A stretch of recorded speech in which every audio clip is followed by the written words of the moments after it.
Hello everyone, welcome to Tales of the Third Spire. Music, go on, there we go. You know when it gets to the end of the track, you're like, that was perfectly well timed, you are going to loop, aren't you?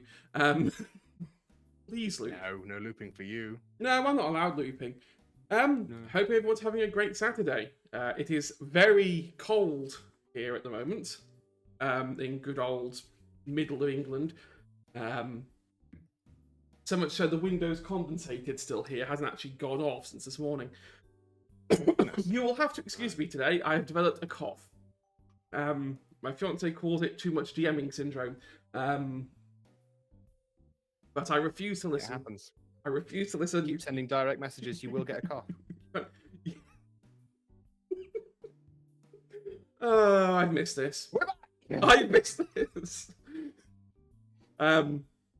Yes, we obviously, for you guys who have noticed, we have our main cast back. We had a lovely week off. I hope everyone enjoyed it, for differing reasons. And I think I'll let everyone go around and introduce themselves, starting with Joshy. It's me, Joshy Longlegs. I play Bin Beer, the half-elf sorcerer who's got his mechanical arm back. Son. Yeah, screw it. That's what I'm going to go with. I've got water with me today because, as you can tell, I am in a very strange headspace. Nothing wrong with water. Water is good. We all need more water in our lives. And perhaps a little bit less gym. We're basically just hairy fish at this point. Yeah. I mean, water is quite literally life. So... Yes. You can never have enough of it. I think you find Shrek is life and also love. See, I would say you can never have enough water, but I gave myself hydro poisoning from drinking too much water. Too much of anything is that. Bathtub's worth of water in an hour. I drunk 10 litres in 2 hours, and That's a lot. poisoned That's myself. difficult. yeah. It's actually Safe difficult space. to do. Safe space, no specifics. Were there Extenuating involved? circumstances. I had toothache, and swilling water around my mouth eased the toothache. So every 30 or 40 seconds, I'd have some Swill and spit. Swillits. Swill and spit. Swill and spit. See, like wine tasting? Yeah, I swallow rather than spit, and that has caused some. And I've just realised what I've said there. Moving on.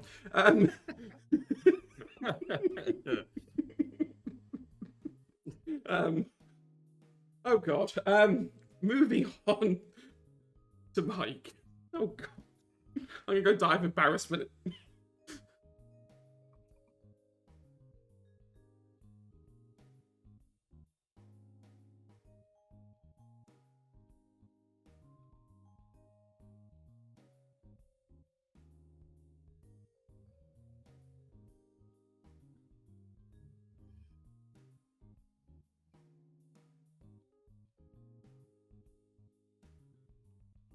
What's a few hundred accidental deaths between friends? Yeah, in D&D, who isn't? I think he's technically a mass person slaughterer.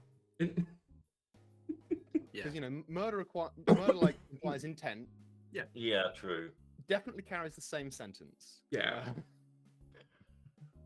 Last but certainly not least, Mr. AJ.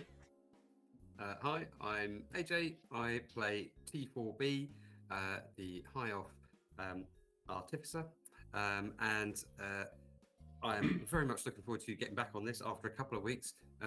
Hopefully, everybody will remember where we're at, because I have no idea, apart from the fact there was a cat. And the one bit I was hoping the group would forget was that I mentioned the cat at the end, because I knew. Of course not. I thought, you know what, the cat's a nice cliffhanger. But then when I came back to it, I thought, you guys were obsessive compulsive sometimes. So if you see the cat, it's going to be, let's spend half an hour getting the cat home. As I said to AJ on Twitter, I have relabeled the episode "Apocalypse Meow." Oh. Apocalypse. It's a Meow. catastrophe waiting to happen. Oh. Now, get ready to be catapulted back into the action. My old guests back. No, I love you guys. So I'm Hedgehog, and I'm gonna do some shout outs first because I have limited mouth capacity left, and let's get them out of the way. Oh god, I wasn't like this morning when I was doing Sudoku. Limited mouth capacity, eh? When you join that with the earlier statement. Hence Look, the spitting. Okay, I'm just going to type this Nightbot command. The first shout out I want to give out to some other heroes, an amazing D&D stream. That I'm going to paraphrase this really quickly so I don't cough halfway through. Alanda's floating islands, sky ships, and amazing adventurers who are going through quite possibly one of the most emotionally intense arcs I've ever seen in a D&D AP. Where it's like every session I'm like, is this the one? Please be the one. And it's like anyone who's watched it will understand. If you don't understand what I'm saying, go watch it, then come back. You'll understand what I mean. It wasn't too bad.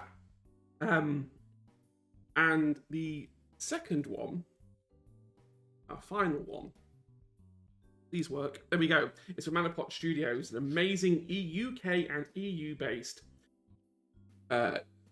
D&D/TTRPG streaming channel. They have so many shows for the EU UK crowd and some for the US crowd as well. They like to cater to everyone.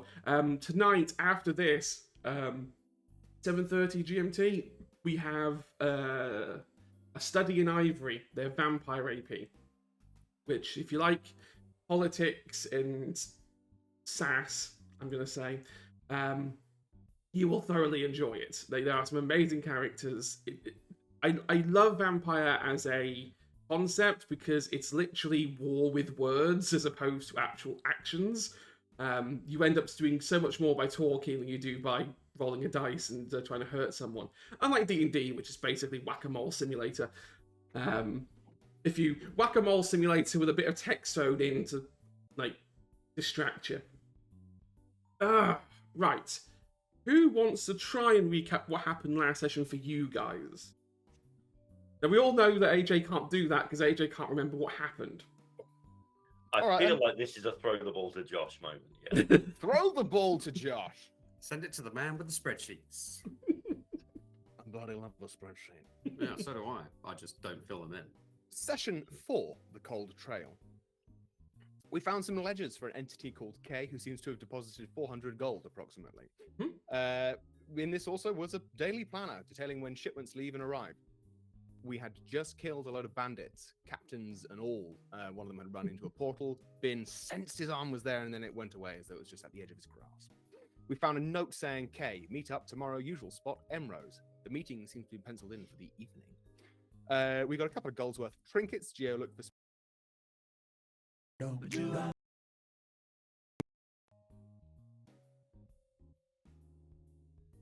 Must have...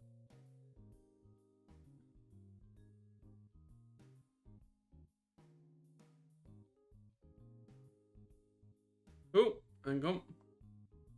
1 second. Something weird happened to my OBS. It decided to drop everyone.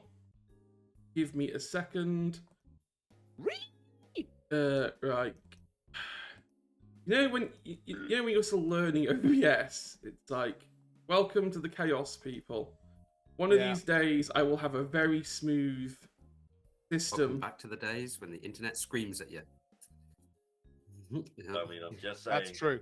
Right, there we go. We're back to normal, so you can resume. Camp, lots of tracks. They plan to keep Larissa there, but she ain't there no more. Bin put his astral arm within a cage that's there and gets an image in the periphery of the corner of his mind's eye, which looks to be a place under a darkened canopy. Dwelling on it, it seems that the cage has remnant teleportation magic, and Bin leaves a note saying, I owe you 10 bandits on my way, and signed it, K. Then closed the cage door. Geo then opened the cage door and put a hunting trap down, quoting, in for a penny, in for a pound, presumably pound of flesh. Upon doing so, a small, tiny pinprick of a portal appeared, growing in size and eventually enveloping the entire cage, from which we heard an ow. Clearly the sounds of someone putting their arm, or worse, in a hunting trap, which had been carelessly left there. We charge into the portal, not knowing where we're going, and we see Asmodeus. Not the devil Asmodeus, Jeffrey Asmodeus. Jeff Modius, who was quickly grappled by Geo and put in a half Nelson, I believe, and Bin drew a knife, because, Bin asked where his arm is. Jeff pointed over to a very well-lit pedestal on which we see everyone's favourite clockwork arm. Bin head over, but T4 noticed it was trapped, and before Bin traps himself and stops him, basically, Jeff says, it's trapped, but you can get it from the back. T4 used a mage arm to bring it over. Bin was gonna grab it and remembered that he had last cast Shocking Grasp from it and commanded the arm to grab Jeff's leg, electrocuting Jeff. We basically then tortured Jeff. In a nice way. In a nice way. The crux of it is Jeff told us all about the portals. Basically, only he and Quinn, we believe, has knowledge of the portals and how to open them. Quinn, by the way, is K, in case that needed clarifying. Then Jeff's not Asmodeus. We should call him Asmodeus. Isn't happy working for Quinn. We convinced him that he wasn't happy working for Quinn, and he sort of seemed to be supportive of us. T4 wanted to take a rest for about 4 hours to get all of the spell slots back. And we waited out in a cave after previously discussing going straight to the goblin camp. We then asked Jeff to teleport us instantly to where he believed Larissa to be, and we filed through. The portal then shimmered blue behind us and collapsed in on itself before Jeffrey could join us. We all swore about Jeffrey. We're in a different room. There's a summoning circle and lots of rooms, and about 16 cultists, which we immediately turn towards and start defending ourselves. We're defending ourselves, we swear. In walks a woman wearing robes of gold and white, taking down a hood to reveal blonde hair. We learn that she knew about our plan and our fake plan, presumably through the scrying that we noticed.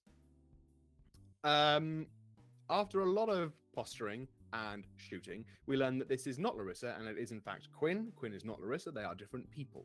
It was a running theory that we had, and I think we were too set on it. We thought ourselves too smart. Long story short, basically Quinn is an avatar of sorts for the old gods, the ones that the thing we know as Gabriel locked away. And then we kept trying to kill her, and she said, "No, come into my tower." And we were teleported into Quinn's tower, wherein Quinn tried to tell us stuff. We asked for the proof. We asked for anything concrete, anything to change our mind, and she said, "Well, you'll just have to believe me." And we said, "Fuck this," and jumped out of the tower window, following Geo, because Geo believed that that is a good way to leave a dream. Bin thought, well, life without Geo isn't worth living, and T4 thought, in for a penny. We fell, and we just kept fucking falling. We just kept falling until we eventually infringed upon the brain space of Gabriel, who was all like, "Why the hell are you here?" And we told him, and he said, "Right, I can send you back. It's going to be expensive for me and also for the world." Turns out, every time Gabriel uses magic, some of the astral plane dies. We get teleported back, and an entire mountain range gets destroyed in the process, but Bin does nobly sacrifice his ability to summon an astral arm. We then appeared where Gabriel first took us from, the area outside the Penfold estate. We are now without a car, without a horse. Bin started running. A guard said, "Where are you going? Do you need a horse?" But Bin was already out of ear's reach. Then we saw a cat that matched the description of the cat that we're trying to find, and we are now on a different mission. That sounds about that's right. pretty much everything. That's as close as that's as close as we're going to get. So question for everyone here: did anyone watch the end of the guest episode? Nope. No. Okay, so you have literally no idea what happened, which means this is all going to be a massive surprise, and people Exactly. It's people- in I character. wanted no spoilers. Yeah, That's okay. what I- I'd rather People- not know. So. people who have watched last episode will know exactly how this is going to go. Fantastic. So, with that being said, let me press a few buttons. Go on, roll initiative. I mean, Oh, look, no, the cat goes first. Of course it does. Reflexes of a cat. I mean, yeah. Are you really going to try and say you're going to outrun a cat? The cat's only got little legs. It is very true. Now, Yeah, and you've forgotten I have to spell. I have a little bit of salami as a treat. Summon cat, as it is known. summon cat. Right. Don't do that And though, if because that it's a fails, bit I too have a spicy boomerang. for cats. I'm hoping Salami. the music's coming through for the stream. It says I can see two little green lines, but I can't actually tell if they're broadcasting audio. So do let me know. Otherwise, I might have to. Actually, do you know what? Yeah, I can hear it faintly. There we go. That's better. 10 liters of water. Sorry, Yeah, I'm still on that. Yes, 10 liters of water. I'm just 10 taking litres in 2 hours. 10 litres in 2 hours. Yeah. Yeah.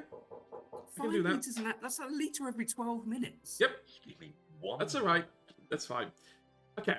So while we're doing that, the cat. The cat that you recognise from the sort of hastily drawn picture of the board, believing to a Mrs. Norris, I believe it was, who had lost apparently her cat, is standing opposite the dirt path to you, looking a bit perplexed as to why 3 humanoids are staring at them so intensely. Finn will turn to T4 and Geo and say, friends, I really want to get this cat. We have more pressing things to do. Does anyone have any way that we can track this cat in the future? Can I grab the cat with my mage hand by the scruff of the neck? I mean, yeah, you can do that. You can certainly grab it by the somebody there. That Yep, works. grabs it, lifts it up. Okay. It's definitely not happy being lifted up like that. You know, it thinks my mage hand is its mum. And That's fair. Does I anyone will know where the use- woman lives? I will use prestidigitation to manufacture the smell of catnip. oh, Ah. okay.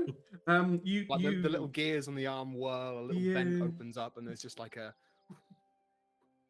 Okay, so now what you're holding with Mage Hand is a cat with very wide eyes whose paws are now flinging left, right, and centre, wanting to get put down so it can start basically getting zoomies. And go on. Oh, I was just going to say, I think Gio's right that we don't know where the owner of this cat lives. There would have been a return address on the billboard. They were to give them Did to. any of us make a note of it? I mean, the billboard's not that far away. I mean, you Definitely Okay. took like the little tearaway. little Yeah. tearaway. Oh bit, yeah, but there'll be a yeah. tab. Yeah. Deliver to 1 First Street. Yeah. something, I mean, you to know, be just one fair, street. Willowshire literally only has one cobblestone street and then one dirt street going around. So it's literally just the street. The house with the blue door. Okay, well, should we quickly return it and then crack on? I think so. It'd be rude to take the cat with us. Yeah, let's not take the cat with us. Okay. Although a pet would be nice. Well, that's when T4B pulls out the pet rat that he's got hidden in his. No, I'm not kidding. He's got It's a little rat there. He's got a little rat. Oh my word. He keeps it hidden all the time. It's called Xavier, if you want to know. Anyway. Oh god. We successfully deliver the cats to Mrs. Norris, who is extremely grateful, calls you all heroes. Like, you know how people like their frame of reference is different depending on the problems in their life. And to her, losing her cat was the same as the world potentially ending. But she can only give you 2 silver pieces. But you now have 2 silver pieces more than you had when you started the session. So, But we're down a cat. and yes, you've lost a cat and gained 2 silver pieces. It's still relative early morning. We're talking probably 10, 11 now. We've had a busy day. The afternoon is definitely sort of getting ready to come in.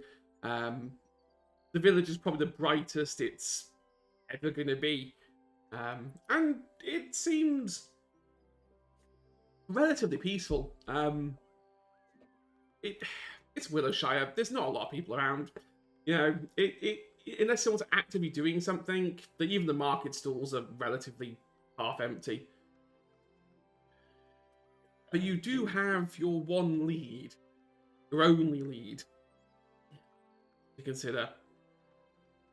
Something in the Something in the lower Emrose Forest. socioeconomic Mhm. part of it, In- and somewhere in the Emrose Forest. Yeah. Yeah. That's the only thing we've got, so we've got to get there. Although we did, because we sort of appeared where we've appeared, we are back where we're a lot closer anyway, aren't we? So we can Yeah. get there in time. You're halfway there at this point. Yeah. Compared to where you were, the Gallo Mountains, yeah, you're halfway there now.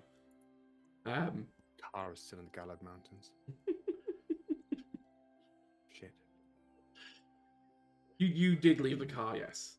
The car And is... several horses. We It's take the hidden. keys with us. We did take the keys with us, right? Mhm. Yeah, I mean it's all sort of hidden and stuff, but yeah, the car is Okay. elsewhere. We will make a memory of that. So we go to the Emrose Forest, yes? Yeah, let's go. I think that's all we can do. And like turns, starts going that direction. We don't have anything to work from, do we? We can find the goblin camp. That's it. Basically. So do we? I mean, what do we do? Do we just keep looking for it? There was a vision of a shady place with a canopy. Mm-hmm. Which is something foresty. We might Was there an recognise it. altar? There was, yes. You saw. You went out of the cave that we were in with Asmodeus, and you saw while we're walking, and you saw the surrounds of us. But did you see any landmarks at all? I mean, it was just a vast expanse of nothing, really. I mean, I don't think it was anywhere near where we needed to be. No, of course. It is difficult to know. I mean, this note from whomever, it just says usual spot Emrose. I wonder. If only we could have interrogated somebody rather than Are killing we- them all. Are we the right side of Willowshire to get to the herbalist's place, to get to Gronar's place?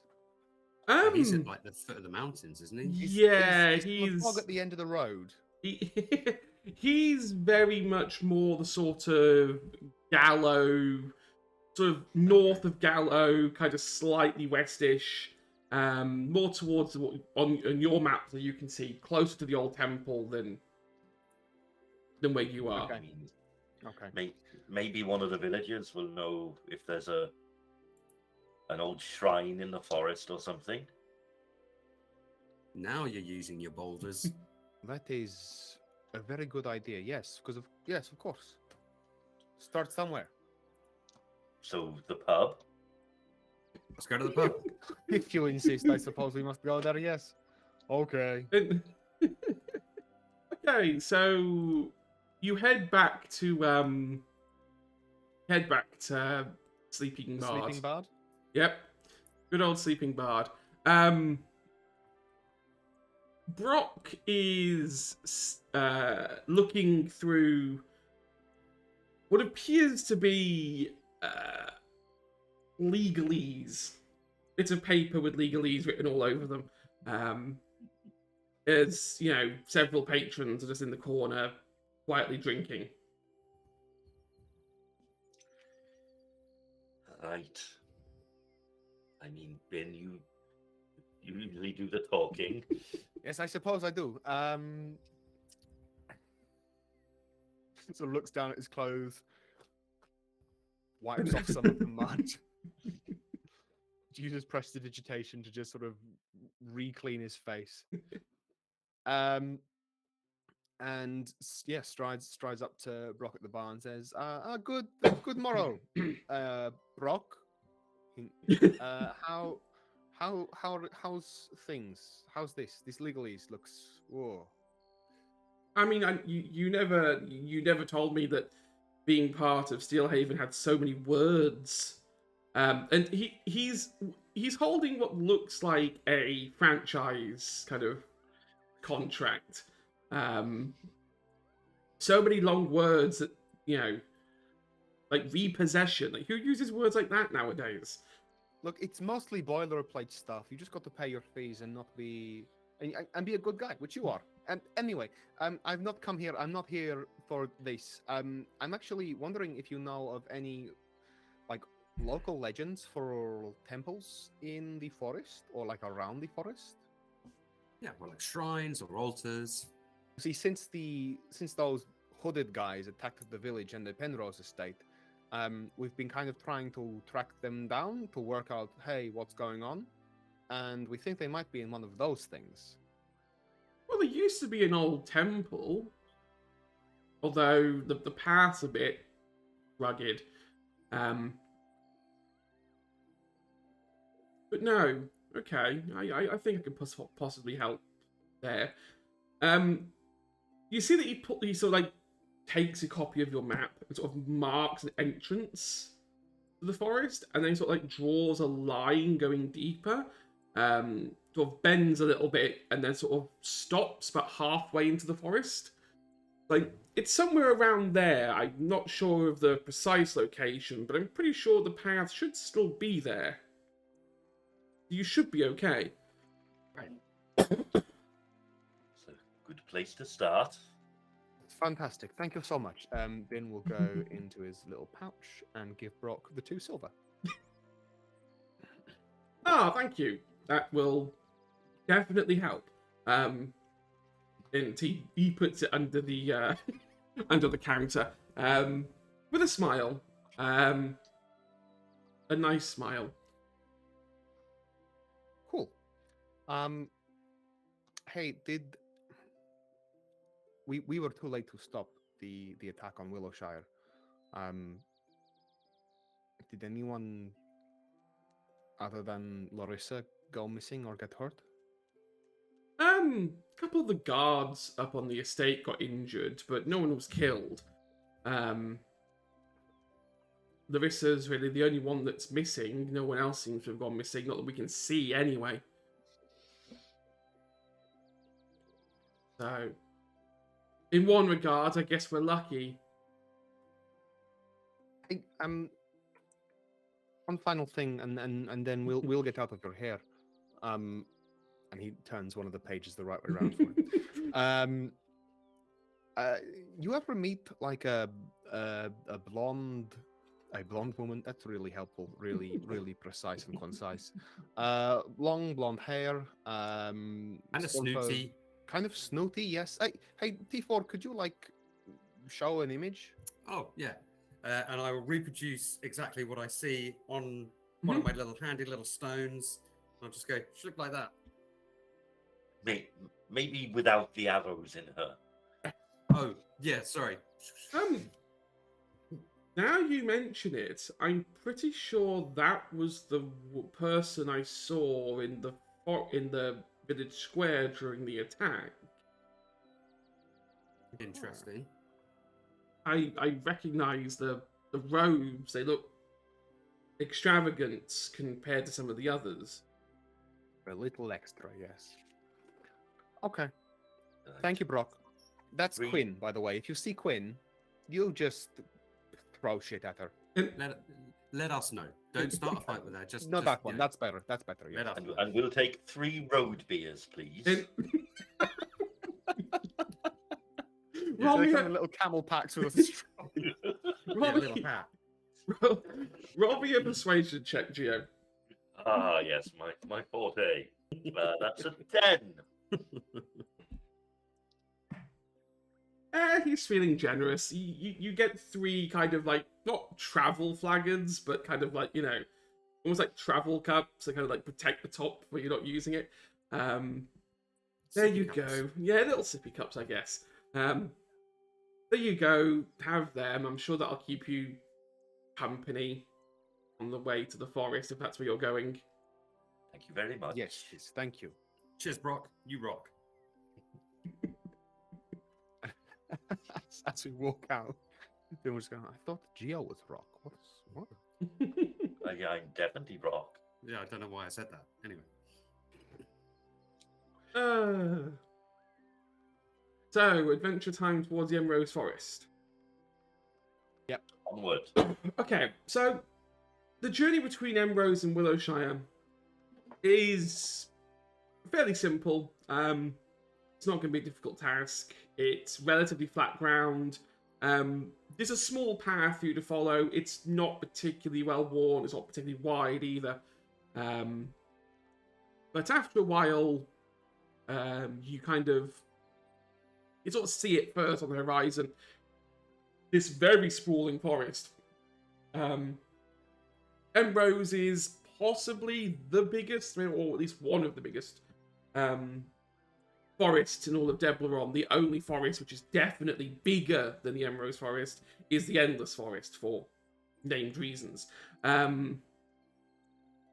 It has a very dense tree count as well. As you get closer, you begin to notice a lot of the trees, especially at the front, are growing so close to each other that they almost form walls, like natural walls, Right. which you kind of make sense now as to why Brock gave you an entrance marker.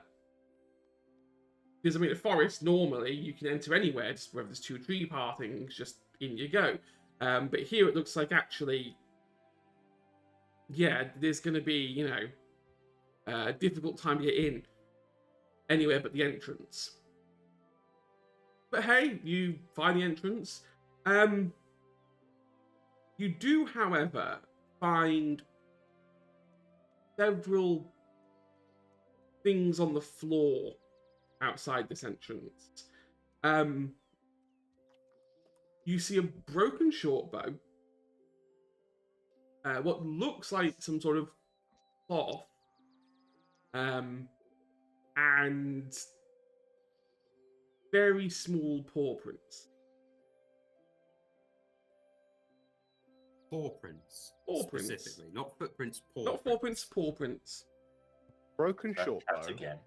a bit of cloth, Yep. and some very small paw prints. Yes. Okay. Okay. Okay. I see if we can. Is there anything on the cloth? Is it made in a particular way or with particular materials? Give me an For us to investigation tell. check. Okay. That is a quite nice 19. 19. It's clothing fabric. It's a form of clothing fabric. It looks. It's a dark green color. You would think a cloak would probably be the best guess here based on the design. And there's a sort of like texture of this fabric.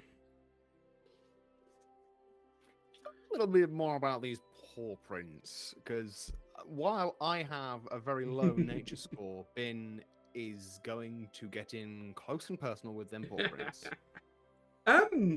They're small. They're definitely not something they're definitely not large creatures. Paw prints. Let's put it that way. You can Okay. attempt a nature check if you want to find out more. I would like to, yes. Go for it. Wow. That is a 12? Okay. The size of the paw prints is around. You guesstimate. You're looking maybe something cat-sized, maybe something a little bigger, but not too much bigger or much larger. Let's use proper So, words. Ben will look up and say, it looks like something a little bit bigger than a regular cat. So a big Perhaps. Well, no, not like a big cat, but like bigger than a small Yeah, cat. it would be a small big cat or a big small cat. No, it's not a small big cat. It's certainly like a larger than average small Yeah. cat. So it's a big small cat, not a small big cat. Yes, exactly that. Yes. Okay. No panthers, unless it is a baby panther. Exactly. I In think which case, we may that's a be small big thinking cat. about this too much. And is there a particular direction that these paw prints travel in? They seem to be traveling away from the forest. Okay, good. If anyone wants, they can give me an investigate check for the area. Yes. I mean, we can certainly try. That's a 12. 12, 9. 9. I'm too busy staring at the paw prints. Too busy still, for paw print, trying to okay. work out what they tell me. Okay. On that, you can't tell too much between everything you see here. You can the closest thing you can get to is based on the paw prints, their direction, and the spacing. This creature found something here and then decided to dart off away from the entrance with speed. Right. So the creature wasn't responsible for the broken bow and the torn clothing. Yeah, it's Good to discovered know. this. We can intuit. So, so Mrs. Norris's cat, Mm-hmm. was that a bigger than average cat? No, Just out of no, interest. that's a points for trying. But no, it looks like. I mean, okay, on a 12, it looks like someone was staying here for a while. Like you can sort of see remnants of what might have been a campfire, maybe. It's a pinch, although they cleared their tracks very, very well.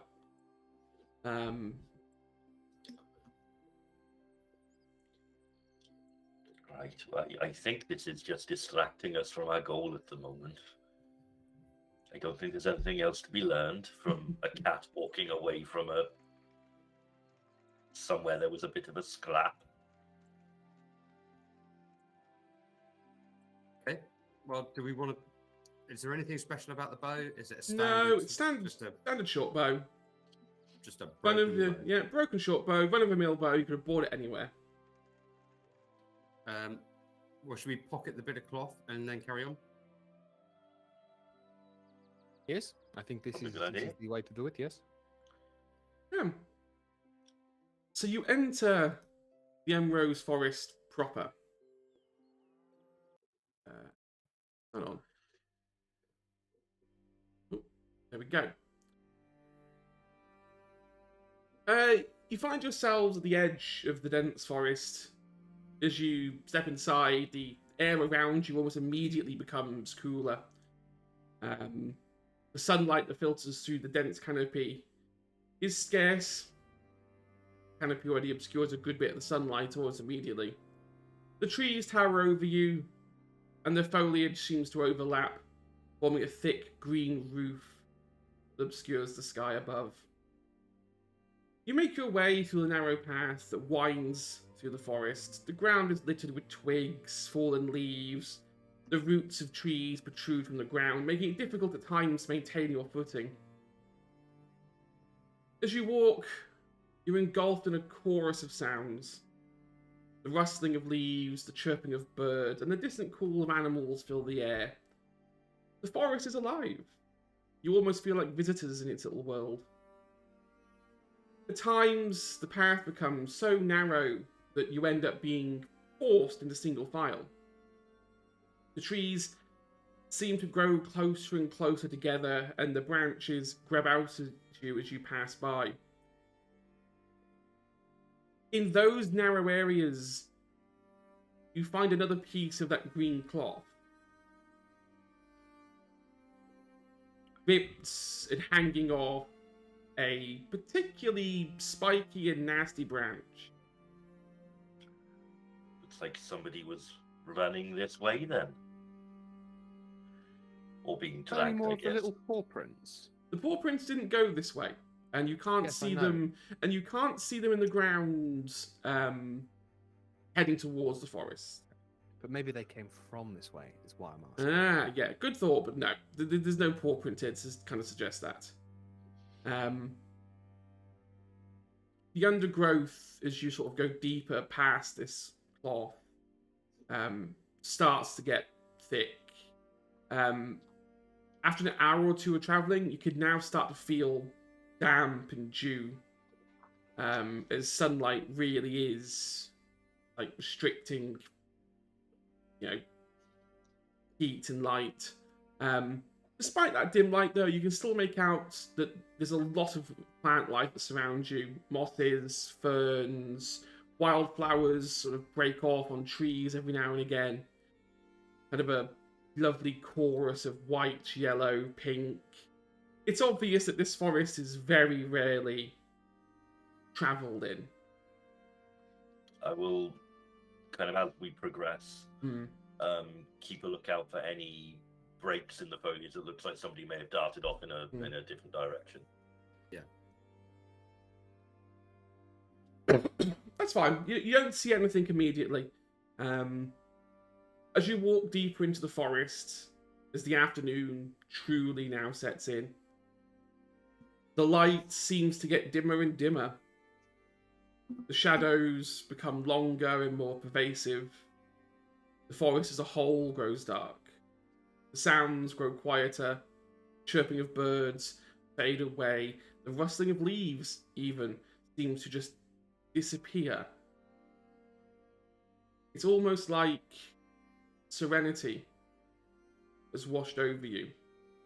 The stillness is oddly comforting at times.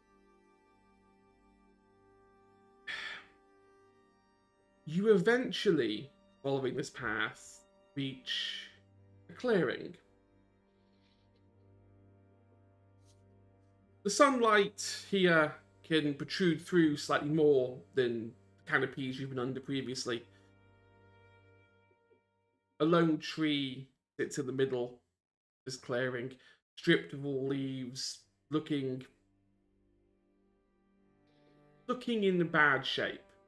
This tree's past its prime. Something is infecting it. It's an unhealthy tree. But at the base of the tree lies a body. who's happened to wear a green cloak. Sure.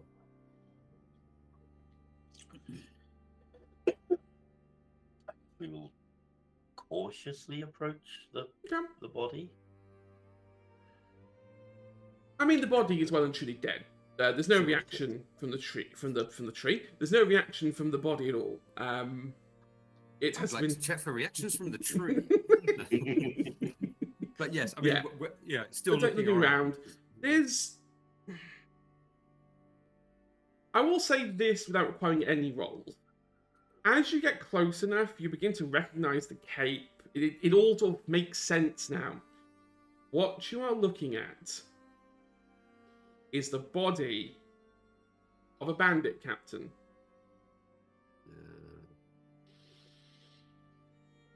Okay. So on inspection of the body, do I recognize him as one of the bandits that was in the camp? And B, are there any visible kind of signs of wounds that aren't inflicted from weapons, I guess, so animal bites or that kind of... Okay, so you don't recognize him from the bandit battle, but the uniform definitely matches. This armor, though, looks a lot more serene, better. It's obvious this is not just your average bandit. And in terms of there are weapon marks on him. Give me a perception check. See if I can have the good eyes today. No, that's a 4. You're so focused on the physical wounds that you can't see anything else. Yeah. Or Geo.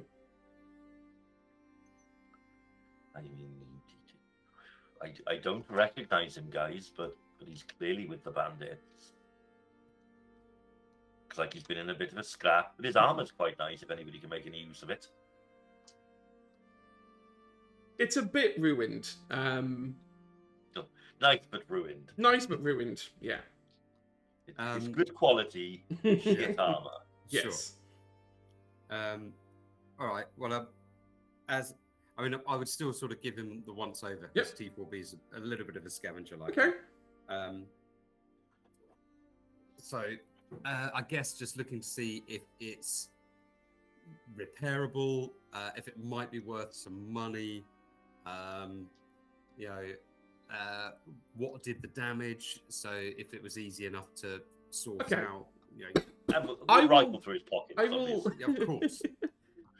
While you're grabbing his pockets, give me a roll that you would like to perform against this while you're investigating the body. And what you roll will determine what I tell you. So investigate, medicine, perception. I will do investigation Okay. for a 17 plus 5, 22. So the armor is just standard leather armor. It's been painted and cured in such a way that it looks better than it is. It doesn't look particularly salvageable.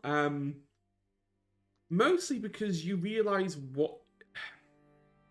you're seeing a lot of frontal wounds, and even without doing medicine, on that investigate check, those frontal wounds were mostly, for the most part, post-mortem. Right. When you look at their back, that's when you see what actually killed them. There is some heavy scarring here. Resident, kind of... Someone's been eldritch blasted in the back. Heavily. And just to make sure, there are 2 arrow heads. Sort of, the arrows have been snapped, so at first glance it doesn't look suspicious, but if you look close enough, they are still there. You can't tell which came first, the arrows or the blast, but they were the Your problem. yeah. Yeah. They are what did the damage. Sure. Okay. Somebody tried to make this look a different kind of attack to what it is. Yeah. The pockets have been cleared. Everything's been taken away. On that 22, though, or 23, you do begin to notice the grass and the dirt has been pressed in a certain direction, Yeah. revealing That was my next question. there is a path just behind a tree to the north of this clearing, and something moved in that direction. I will point this out to the others and suggest that we follow the path. So if something attacked the bandit, does that mean they potentially an ally? Potentially, or it could just be a disagreement amongst True. Could be that several of our enemies. this one tried to leave and Maybe. not allowed to leave. I mean, you do know from the book that you had, the diary planner, that this kind of matches this could be the so-called usual place on that 22 investigation. What you may be looking at is the leader of the bandit group. It certainly checks out, the armor being better, the meeting time. Admittedly, this is a bit ahead of time. I mean, they weren't due to be here for another 6 hours or so. But they look like they've been dead for maybe 5 to 6 hours. Definitely less than a day. So it could be we have an ally. This could just be scorched earth, burn all the evidence. No loose ends. Because that would be roughly the time that we were about to go through the portal. Yeah. Yes, approximately. Approximately. There's always a bigger bandit, you know. Actually, on what you just said, T4B, give me a second investigate check. Typical. 9. 9. You can feel yourself pulling at the strands of this, thinking there's something there that I'm holding the right puzzle pieces. I just don't know which way they go together yet. But you're onto something. Sure. Okay. Well, you follow the path? Seems wise. Shall we sneaky? I can't help with that I think That's perhaps, today, but I think perhaps a slightly more gentle approach may be appropriate. Yes. Yeah. I'm not saying super sneaky, but just, Caution. sneaky. Let's be cautious. Okay. So you guys go follow up off this path. Give me a group stealth check. We're looking for an average of about 12. Well, I got 15 plus 7. 22. Okay. I got a dirty 20. Okay. and I, rolling at disadvantage, got a natural 1. So what we're saying here is that essentially, Bin and Geo have cancelled each other out. The good news is averages work that way. So you still do pass, even if you're glaring over at Geo to stop rattling the armor. I'm whistling a fun tune as we walk. You're singing the stealthy song. Don't be suspicious. Don't be Yeah. suspicious. We're stealthy, we're being really stealthy. It's not a long trip following this path until you finally come across a temple. It looks like an old church. The roof is caved in its entirety. One of the far walls at the left side is completely gone. There are more bodies here. But you definitely recognize these bodies. These are cultists. There's about 5. And kind of carrying over that 22 because you kind of maybe have a similar suspicion. They've all taken back wounds as well.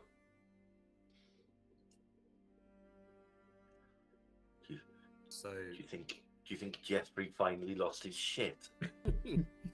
I don't think Jeffrey's powerful enough to have Yeah. done this. something tells me that the cultists and potentially the bandits have fulfilled their purpose, and Quinn is tidying up.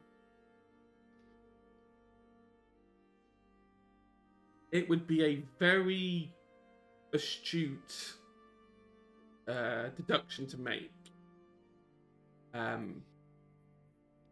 There's not a lot here really to say. Again, even without an investigate roll or perception roll, I will tell you, this place looks cleaned. This looks like things were removed. This definitely reeks of a cleanup operation.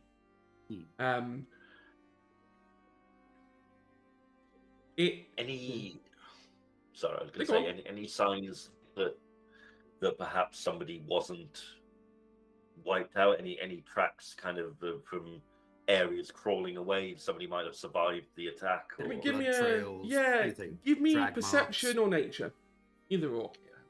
Burn that dice. Yeah, that's better. That's 15. 15. No. On a I got a 19 plus a 4. 19 plus on a my 4 perception. on perception. No.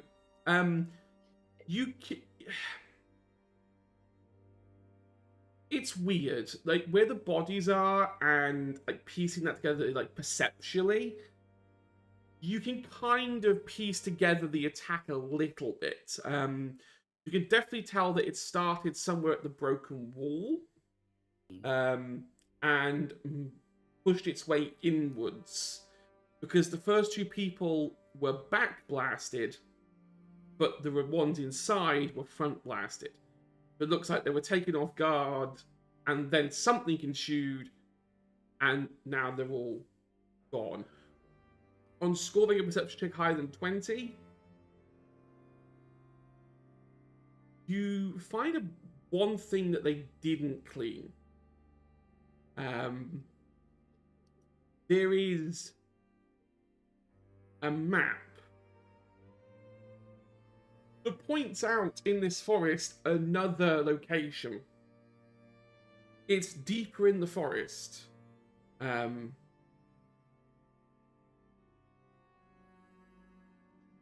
that point, I would say everyone needs to give me a perception roll.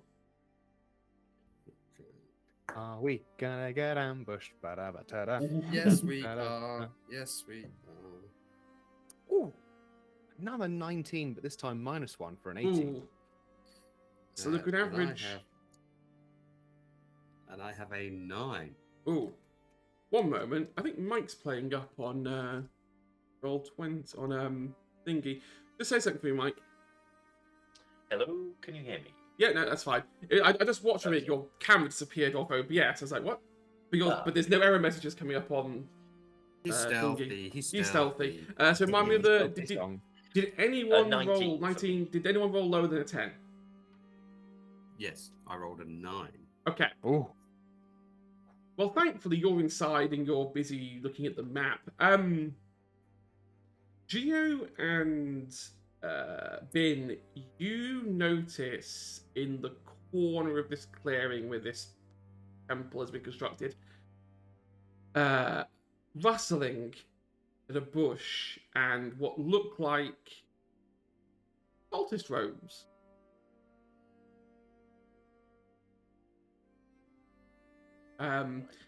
About a second later, this cultist pops out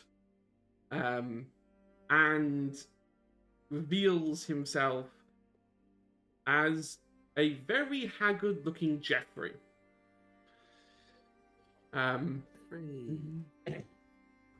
Looking. Asmodeus, is that you? What are you doing here? I thought you were dead. Why would you Well. think that? I mean, you asked to literally go to the main summoning room, and then the portal just collapsed on itself. Okay. I assumed Quinn got you. I mean, she had us. She didn't hold on to us, so. But we're very slippery. Hey, T4, it's Asmodeus. Right. I shall leave the temple. Before I leave the temple, though, is there an altar in the temple, and does it look like what has been described as what was in the vision? There is an altar that looked exactly. Right. This is the place that you saw. Okay. It looks like there possibly was something here for you, but whatever that is gone. Sure. Okay. I will rejoin the others outside. Well, I don't know where you guys have been, but things have gotten extreme. Like That's to the bodies? Yes, Quinn appears to be surrounding herself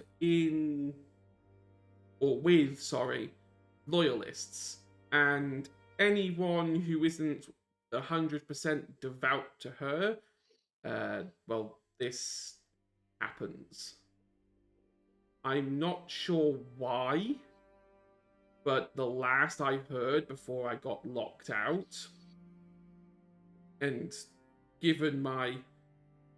No, I'm gonna make Jeffrey roll an Arcana check for himself. Jeffrey, you must know yourself. I mean, it was 17.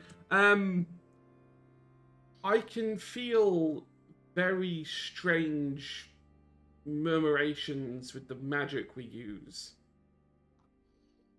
I suspect Quinn may have brought forward the summoning.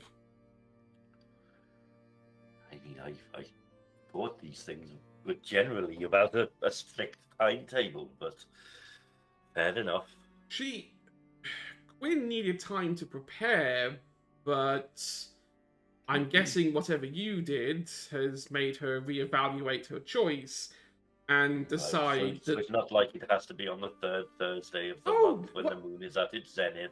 we're not lunatics. No, it's just that the mental requirements to open the portal require a lot of focus. So we were training to be as focused as possible for the ritual. If she's brought it forward, it can only mean that she feels threatened. So the new ritual location, is that this one? And we'll have, pull out the map with the new location and the...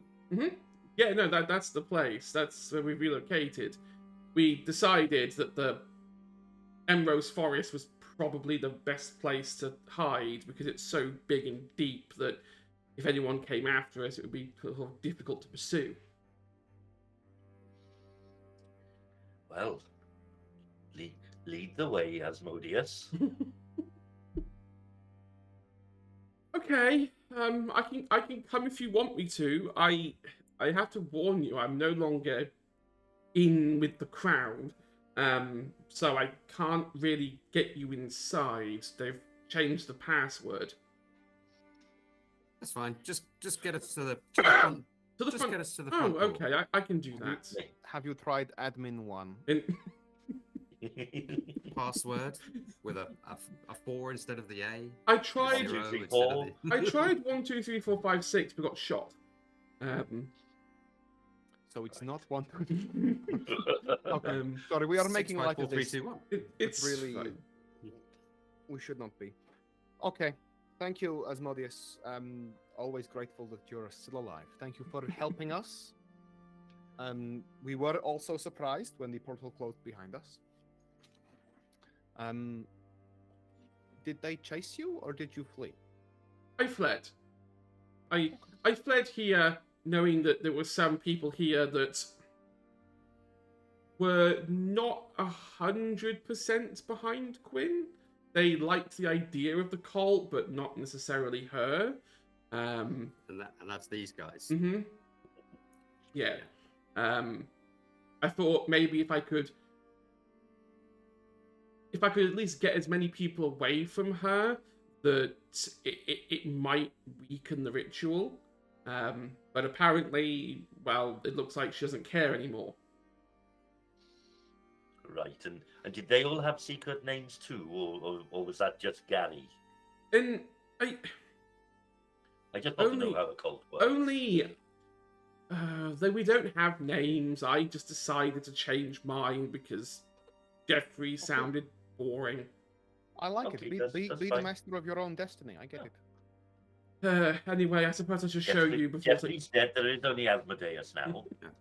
I should probably show you because I don't think time is a luxury we have. Please do. Let's go. Word. And you push deeper into the forest, and at this point, we're almost at the center. It's about another hour of travel between the temple and the entrance on the map. The trees get denser. It becomes much harder to navigate because the path kind of disappears after the first half hour. But you've brought Jeffrey with you. Jeffrey knows exactly where the entrance is, so he sort of navigates you through. You come up to these craggy rocks that have been sort of hastily constructed on top of each other. There'll be an archway and some dirt stairs that have been like carved into dirt, sort of go down into this hole. Well, this is it. Down there is the summoning circle. And is this where you need the password to get through? No, that's further down. Once inside, you have to use the correct sequence. Otherwise, things happen. What sort of things? Darts shooting out of wall things. Okay. You can kind of see that on like his left arm, there's like ripped parts of the cloak where, he's been hit by some of these darts before. Sure. They're not designed to be lethal because, well, everyone forgets sequences every now and again, but they're not designed to be pleasant. That's for sure. And anything else we should be made aware of before we go down there?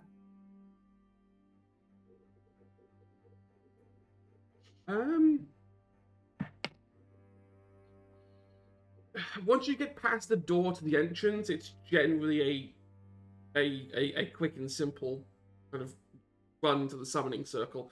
I imagine the cultists are probably not going to be walking around the place much. They're probably going to be at the circle. Sure. And how many of them are there? How many does she have left? That I don't know. Unfortunately. Okay.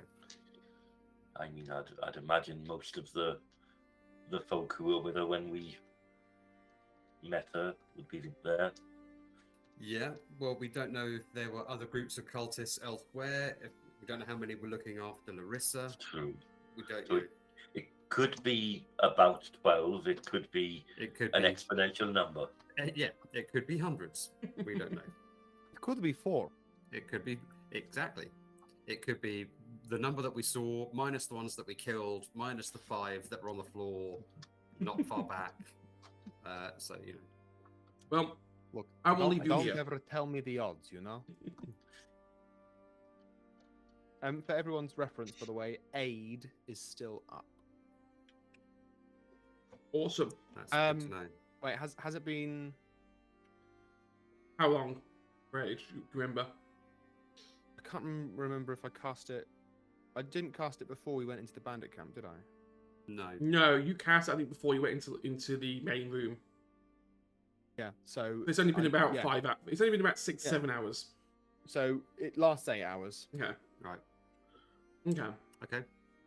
So yeah, we've that's got the 5 temp ex- HP, the extra isn't it? 5. Yeah, Yeah. that's Yeah. Well, it's not temporary. It increases your max by 5. Yeah. Temporarily. Yes, As opposed sorry, to yeah. as Yeah. opposed to temporary HP, Yeah. which is the different thing altogether. yeah, you knew what I meant. Okay. Didn't. Well, shall we? Yes, Shall we let's. now stealthy Yep. stealthy? Equally obvious. I Has been just like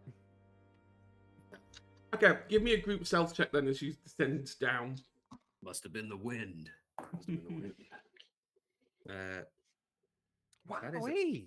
that is a 19. 19? 12 plus 7. Yep. That is an 18. And at disadvantage, that is a 12. Okay. I'm going to move you guys and change this. Can everyone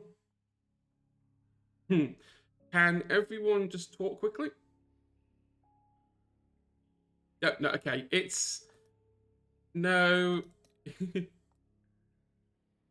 Everyone stand by. It's decided. OBS does not like it when I change scene. So I'm just going to... One day, guest star will work much better, and like the camera quality is lovely. But one more time, please, people at the back. Yes. Hello. Josh is It's, fine. oh, ooh, cave. I would like to rage. Ooh, okay. AJ's not coming through. Give me a second. Oh, interesting. So, how's your week going, people in chat? How's it going? What's Yeah, going no on? problem. There we go. AJ's back. Hey. I hope Yeah, everyone in talk chat about is having a lot of fun. Okay, so yes, you've entered this cave. And it's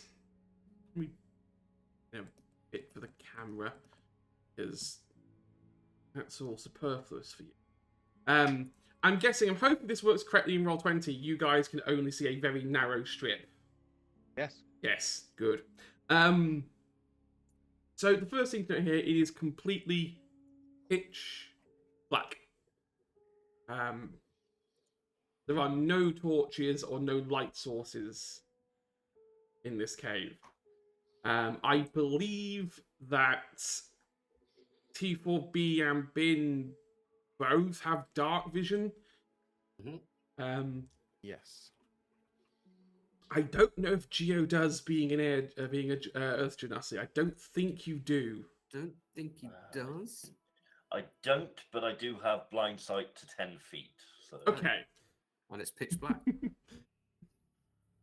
Okay, so I'll say that you can navigate. It's fine. You can see the walls in black and white, or sense them in the case of blind sight. It's a very narrow 10-foot corridor going down. First glances, it looks safe. This is just obviously casually. You've not dedicated time to sit there and think about this. Okay. Shall I take the lead? We are looking for traps, pressure plates, holes in walls where things might pop out of, oddly coloured stones, all that kind of stuff. Yeah. I think Geo should be in the middle, I think that's a good call. and then we can be the eyes. Fine, yeah. Then we can be the eyes at the front and the back. Can you control your characters? I don't know if the control carried over. Yes, you can. Awesome. Just move your character and say what you want to do as you move, and I'll reveal it as we go. We are checking. We are always checking. Always checking. Always checking. We are Always walking checking. cautiously because Jeff Yeah. told us, "Hey, there's a Extremely buttload of traps cautiously. here." There are traps. Things happen. Okay. Give me a perception check. That is a 14. Everything is fine. It's dark, but fine. Sure. Okay, we'll keep going. Keep checking. Yeah, I think we'll just Keep just going. keep Cautious, going. cautious. You going? Cautious, Keep cautious. going. Cautious, Can- cautious. I think instead It's- of moving square by square, can we just say that we cautiously Move We are forward. cautiously this moving point? forward 'Cause- until I mean- it widens up here. Because otherwise that stops being interesting. Yeah. I mean, some of us quite like watching you guys move square by square. It gives me time Like to we're think. playing a weird game of chess. The corridor I'm a fan. sprawls out further. Give me another perception check. 13. Everything is fine. At least what you can see. Bin is going to strike off from the group and investigate this nook This nook. here. Give me an Yeah. investigate check. I will investigate that nook. I'm going to look in the nook. It's a looking nook. Look. Look. Is there And it's good an 8. rummage. 8. It's just a naturally forming crook. Cool. Bin's going to make note of the naturally forming nook. Okay. Like, oh, there It's is- just a this nook. could be- This could Well- be a useful nook. You never know. Hmm. So moving Straight down the stealthily corridor. Down the corridor. and carefully onwards. Yeah. Okay, so you want to go Where- to the. That's fine. Yeah. Okay. It's still fine. For Okay. all of your range down, it's fine. Okay. Um. So all the way down to the end then. Okay. Carefully, carefully. Let's poke our heads around the corner. Have a little look. One on top of the other. One on top of the other. Just like standard. Scooby-Doo shenanigans. Yeah. Yeah. Okay. Ooh. You always start drawing polygons, and you've drawn the weirdest. Excuse me for a moment. That's not how you draw a polygon. That's called drawing the wrong polygon.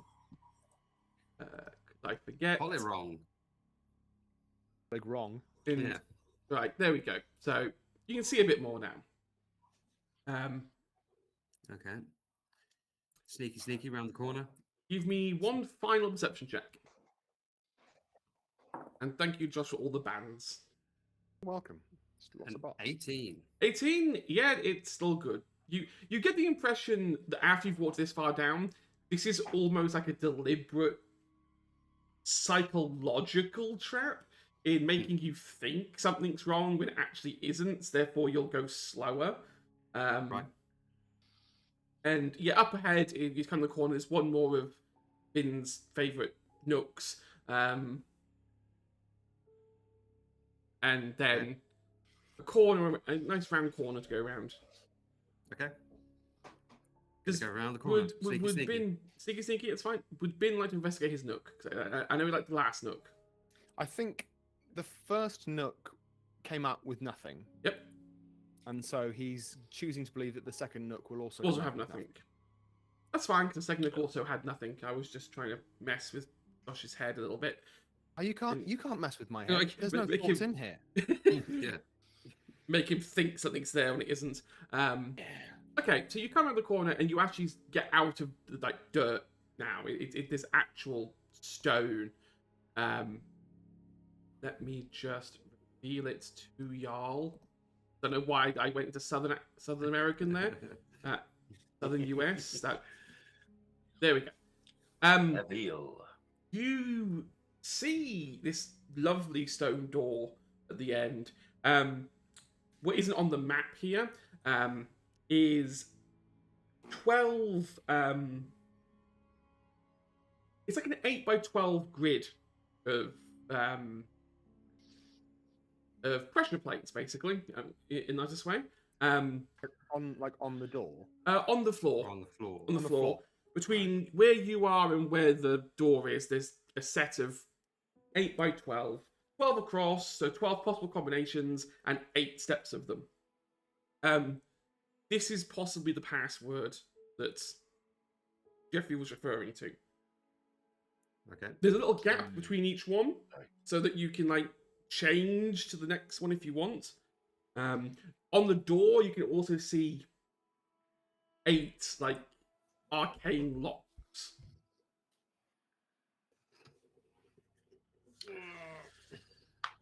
And while you Does do that, does anyone have any ideas? Well, aside from systematically setting everything off and seeing what happens, no.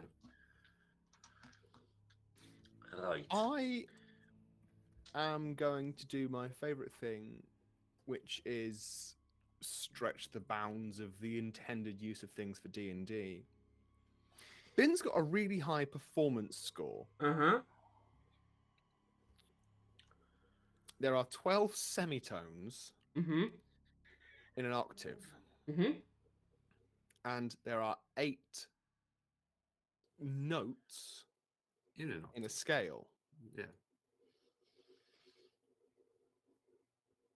Using that, but 4 plus 4 for a performance because of charisma, I Mhm. guess. Not that I've got a proficiency in any. I've got no instrument proficiency. It disregard that. Give me a group investigate check. Otherwise, I have one idea, and one idea would be That's an 18. 18. 17 plus 1. Plus 1. 11. 11. Ooh, okay. This could. This is not going to go well. I just got a natural 1, putting me on 6. Right, 1 minute. Let's try that. What did you get, AJ? Bloody she who must not be named came on my phone. On my Mac. If I say her name, she'll reappear again. I did not say your name. I said hangs on AJ. Stupid Mac. Yeah. Anyway. It's not Ajexer. How funny. I got a 6. A 6. Okay, so That includes a natural 1. Should that affect anything? Which it won't. Bin, you get the idea. Like, you observing these panels, you can sort of, or buttons if you like, you can kind of begin to tell which ones have been pressed more than others. So the way this works is, I want you to give me a number between 1 and 12, the pressure plate you go on. If it's the right one, it will click. If it's wrong, it'll click into something else. Because you scored high enough, I will eliminate half of the potential numbers for you on each press. So I'll tell you that the first one, the correct button, is between 1 and 6. Okay. Right. Okay. Bin will point that out. He'll say, if you look here, one of these seems a little weird, but I can't quite You can always try another type of check if you like to see if you can narrow it down further. For each successful check you do, I will narrow the range that you require. So Gio's going to look at Bin and Tifo and go, am I right in thinking that we're probably in some kind of temple? Yes. Gio is going to close his eyes and Oh no! pray. And he's going to say, I don't know if you can hear me, Gabriel, but you once did a very good job of guiding us through some traps in the past. And if you could send a sign to let us know I don't know how much power you've got, whether you could give us the right path, but at least eliminate some of the wrong path, then that would be a big help. Thank you, boy, Gio. Give me a persuasion check. Give it with an advantage. Advantage is a very good thing for that, because one of the rolls was a natural 1. The other one is a 16 for 16. 16 for 16. You hear a voice come back in your head, scratching the back of your head, going, is this the new policy? Whenever we get stuck, ask Gabriel, because he must know? I'm stuck in an infernal prison. I can't tell you a password. Although I can tell you how it works. Although I can tell you, if there's 12 buttons, there were 12 gods. That was my thinking. And I would imagine that no number repeats twice. See, you can be of help. Praying is a I- good thing. We're just watching Geo talk to himself. Yeah. Just why did I agree to this? And you just see the connections disconnect as Gabriel leaves. With that, I will tell you the range is between 1 and 3. Okay. So do you relay that to So us? Gabe says Yeah. Yeah. Gabe says it's to do with the gods. There were 12 old gods, and probably not going to repeat any of them. Okay. But So yeah, between 1 and 3. perhaps in order to aid us, Mm-hmm. T4B will pull out the stony hands, which had the symbols of the old gods from the ruined temple pillars, Mm-hmm. which are, I guess, in some Yep. kind of clockwise order that he just would have gone around and Mhm. gone, yeah, these are the ones. So it might not be handy yet, but it might be that the order corresponds to the order that they're on the pillars. For Yeah, so example. if we find the first one, So if we find the first one, we might have a better shot at the second one. Okay. well, in for a penny that doesn't exist, in for a pound. Are there any of That these doesn't symbols exist. anywhere on the walls, Give on me the floor? a perception check. Oh, that is a 21. Oh, God. You know, you make a puzzle, but you don't make it too puzzling. You want to give people a chance. And then someone rolls high enough, it's like, here, have a chunk of it. As you get close to these have been enchanted.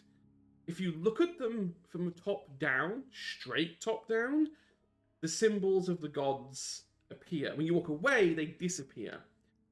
They match the symbols that you sketched down. Yeah. With that, you've all passed a good check. You've all contributed. I will say that you know you can now deduce the combination. The combination is 1 5 6 12 8 7 9 4. Hang on. 1. 1 1, 5 6 12 8 7 9 4. I'm good Um, with numbers. Can someone put that in the chat? 1 5 6 12 8 7 9 4. it's Because the next thing I was going to say was that Jeff said he tried 1 2 3 4 5 6 yes. and then got hit. I'm like, well, clearly 1 2 3 4 He- 5. He Must no, he said to me he tried 1 2 3 4, but he didn't say when he got hit. He would have got hit on the second one. I see. Um, I see. I think his approach was just like run across the board quicker than the darts could see what fire. happens. Cool. So yeah, All with right, that so we're you can do it. at the door. Yes, you are at the door if you would like to move yourselves to said door. And you open up the next part of our little Templarino.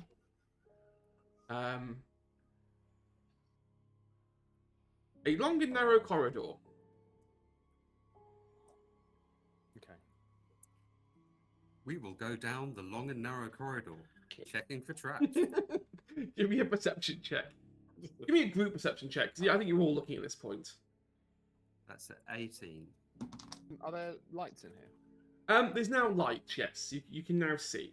You get lovely colour vision. 17. 17.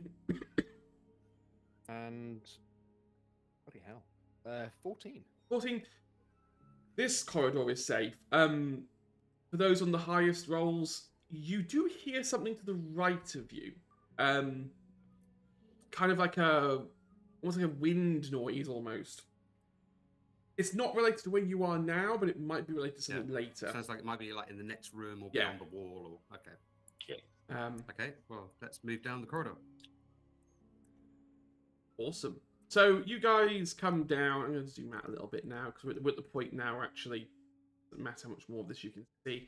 The people at home can see a little bit.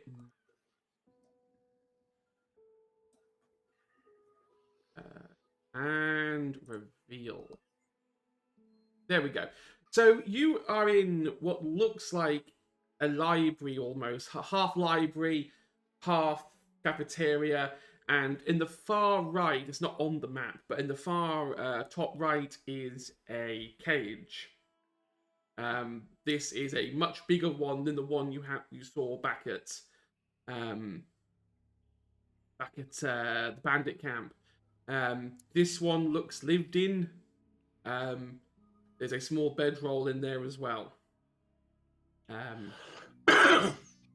Not currently occupied? Not currently occupied. The door is open. Okay.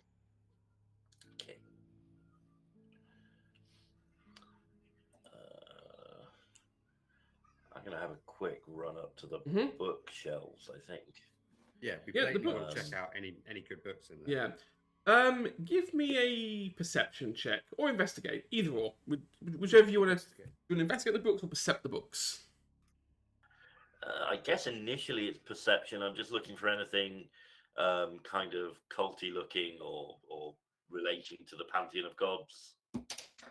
That is Jack because it landed on the top of my keyboard. I got a 14. 14. I'm looking for anything I also got a technical, 14. anything spellcasty. Okay. Anything practical rather than gods. Okay. Unfortunately, both of you kind of come up not empty. That's the wrong word. These are all quite common books. There are a couple summoning books in there. There are a couple books with demons. Again, but they're the ones you could buy from a bookstore. There's nothing here that kind of suggests, oh, this is an old arcane lost library. This is more like Quinn went out and bought books to basically educate idiots in what all this was about. So it's kind of half Idiot's Guide to Summoning and Yes. half just Pulp Fiction for downtime. Kind of, yeah. I see. It's a very uninteresting bookshelf. Okay. But I will say that one of those books, for no reason whatsoever, looks a lot more read than the rest.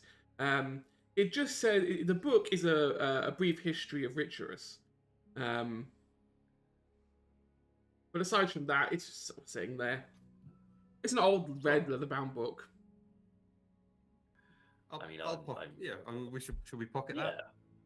I think so. As you try to pocket it, you pull it. It doesn't come loose. Instead, it tilts forward. You hear a click, and then nothing happens. Interesting. Okay. That might be for setting or unsetting the traps or any traps in the place. Might be for the door, might be for the wall, the floor out there. Don't know. I'll just give the bookcases a bit of a nudge just to see whether anything's come loose in the process and there's a secret door or anything. There's no secret door. The one with the book on it. But you know. The one with the book on it is very much like attached to the wall. It's very difficult to try and move. The corner one, you can move that around if you want. There's nothing that special about it. Okay, well, I mean, just for the hell of it, I'm going to go back while the book is down, chuck a stone into the room with all the pads, see if anything, because I've always got a bag full of stones, see if anything happens, and then I'll go back, put the book back, and then try it again with the book back in place. So the book, when you pull it, the click, it immediately resurfaces back into the bookcase. Nothing happens. Okay. The switch is not for where you've been. It might be for where you're going to go. Sure. Yeah. Okay. Well, we'll find out what does with me to it, I guess. Okay. Bin is gonna just sort of gesture to his colleagues and point at the large dining table, and sort of like make a tip gesture, like. And he sort of says, maybe we should tip this over, so if we need to barricade something, we can hide behind it later. I don't really know. I'm just trying to think, because if we have to escape out of here, it's going to be a long fucking run, you know? Well, let's... Geo will attempt to put the table on its Quietly. side. Wait. do you? Before you do that, the noise of tipping the table might alert people to us being here. We can always tip it later if we need to. That's true. Okay. Is my suggestion. Halfway through the Yeah. table.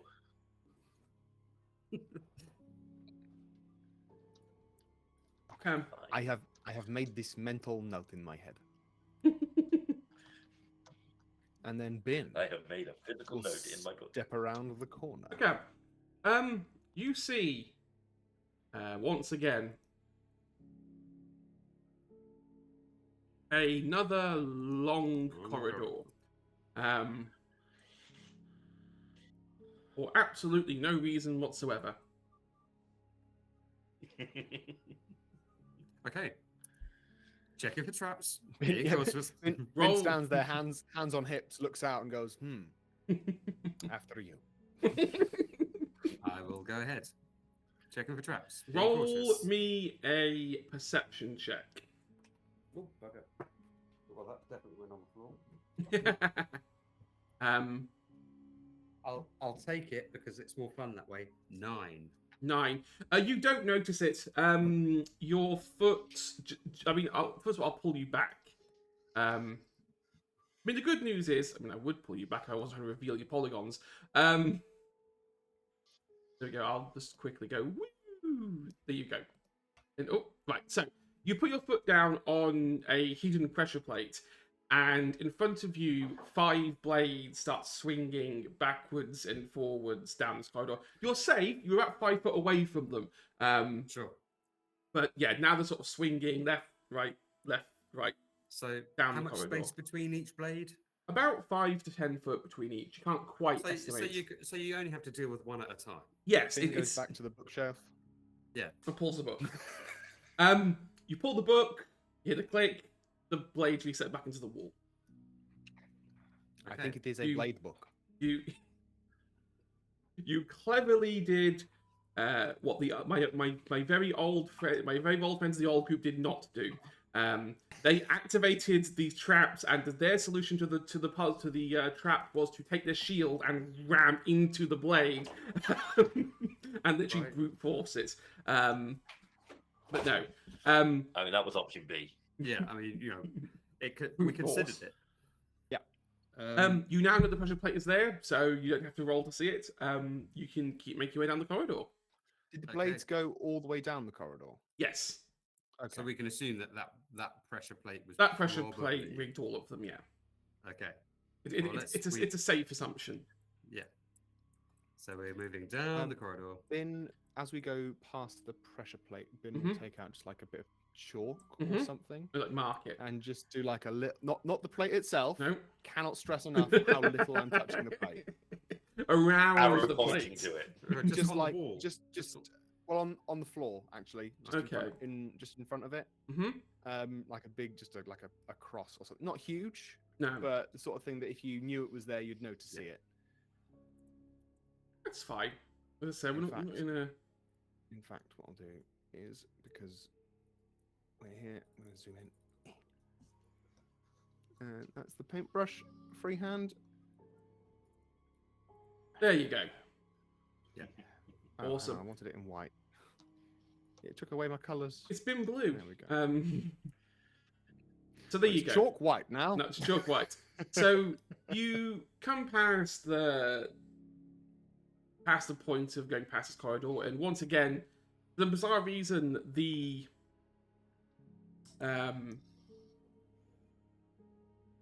stone breaks and turns back to dirt. You can sort of Lazy hear work. the rushing of water a little bit. You can hear murmurs. You can hear Gwyn's voice slightly in the background. She sounds a good distance away, but she's clearly bellowing. You can't quite make out the words from this distance because the echo is quite intense. But we can assume we need to get a move on. Mm-hmm. Yep. Okay. Softly, catchy monkey, still being cautious, but being a bit quicker. Be a bit quicker. Give me, everyone, an investigate check. That is a natural 20. A natural 20. Congratulations. You are perfectly normal. 17. I didn't know that. So Puts me on 20, is 25. so is 10. Bin. I would love to be the evil GM that punishes one for failing, but on a nat 20, I'm generous. I'm a nice guy. I'll say that T4B success can carry Geo. As you're walking, you kind of get the feeling that you're kind of walking into an illusion. What looks like a flat plane to you at the first glance, upon investigation, begins to reveal a series of sinkholes. Okay. Ooh, can I Mhm. can I be a little scamp? Geo Go on. has got blind sight. Yes. So would he have noticed that there were sinkholes? With 10-foot blind sight, yeah, I suppose he would. He'd have to. Yeah, I suppose he does see through illusions. Not to be a doesn't little it? shit. No, you are right. No, you are Yeah, right. Keep that's valid. me in check. Blind sight does allow you to see through magical illusions. I mean, he would need to be right on top of it nearly by the time he noticed it, but But he would notice. but he would notice. Yeah. So you can navigate through this lovely little maze of what would have been lovely deck saving throws to whittle away at your health a little bit before the fight. That's okay. Is this I feel like we're here a earlier than we should statue be. of some Yeah, kind? exactly. No. I've got a horrible feeling we're too weak anyway. So let's see. Oh no, you're right where you wanted to be, and I want to stress this enough for everyone who is listening. They chose this. We wanted this. We did. We did. The GM will We not did. be responsible for any TPKs issued during this episode. That is all on us. I've always wanted to do an Escape from Hell Um, story can- anyway. any complaints can be forwarded to the BBC. I'm sure they'll like them. You, We just the first BBC. person we meet, we're friends with Asmodeus if we go to hell. You come into what can only be described as the summoning chamber. You've been here before, but you're seeing it from the reverse angle. The last time you were here, you were over by the large portal, over by the urns, looking over towards the raised space. Now you're much farther back. You can see the depth. You can see Larissa lying on the ground at the center of this. And you can see sort of Quinn sort of holding her hands out, back turned to you, focused entirely on the portal in front of her. Can you we surprise them in which case? Well, remember those lovely stealth rolls you made? Yeah. No. I am going to offer you a pragmatic choice. You may keep your original stealth numbers, or you can re-roll them, but I will take the re-rolled value. Yeah, I can't remember. I What don't we got. remember what we So got. I will tell you for free. Your current one was AJ. T4B passed. Bin and Geo failed. But let's take a reroll then. Oh, might as well. Yeah. Might as well the reroll. risk. Let's We'll do take it. the risk. It is a nat 20. Fuck That's not the yeah. right time. I wish I could show it without it tipping. That tipping over. But careful. A disadvantage. I Yep. rolled 15. 15? I don't want to talk about it. I got a 6. 5 I plus got 1. 27. all Yes. So told. 27 plus nat 20. I'll allow you to carry bin. It's 3 successes. It's definitely a thing of Bin is about to yell and T4 just... Like, stop. Okay. We are going to take a quick break so everyone can Good rehydrate call. and go to the loo. When we come back, we are going to talk about the possible end of the world. Or the end of our Or- party, whichever comes first. Or both. Yeah. Or both, yes, it very much could be that. So go hydrate, go take a bio break, and we'll see you in approximately 10 minutes. Cool. Bye. See you in 10, guys.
And we're back. And I said Larissa. I barely even know her. Oh, I think it's the third time we've used. yeah, Yeah. but you know what? I would say it never gets old, but No, that does Right. Larissa. Ask us again in a year. So, to give you a quick recap, you have 5 cultists at the bottom of this platform.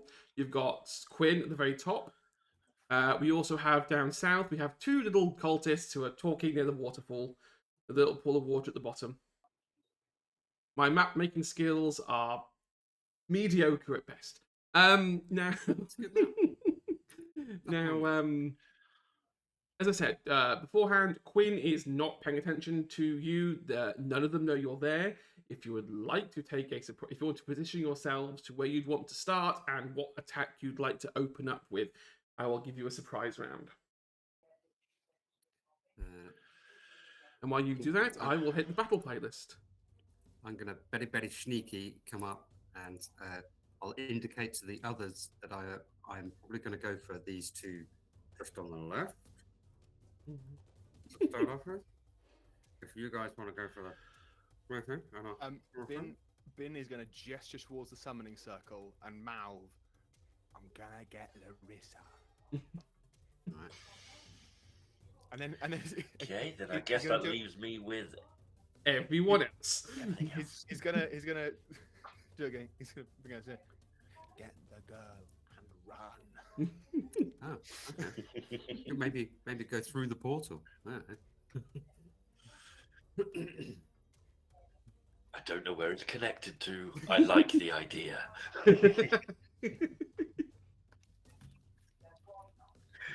Tune in next week for Spelljammer. Yes. Our new Dragonlance game. Welcome to Cyberpunk Red. Yeah, literally that. Yeah. Okay. Yeah, just position yourselves around. Before we do the surprise round No, stuff, do the or surprise what? round stuff and then we'll roll initiative, because who knows, some of them might not be alive. Okay, I'm going to use the measuring tool. So Larissa is like in the middle of. In the middle, yes, so 60 feet from you.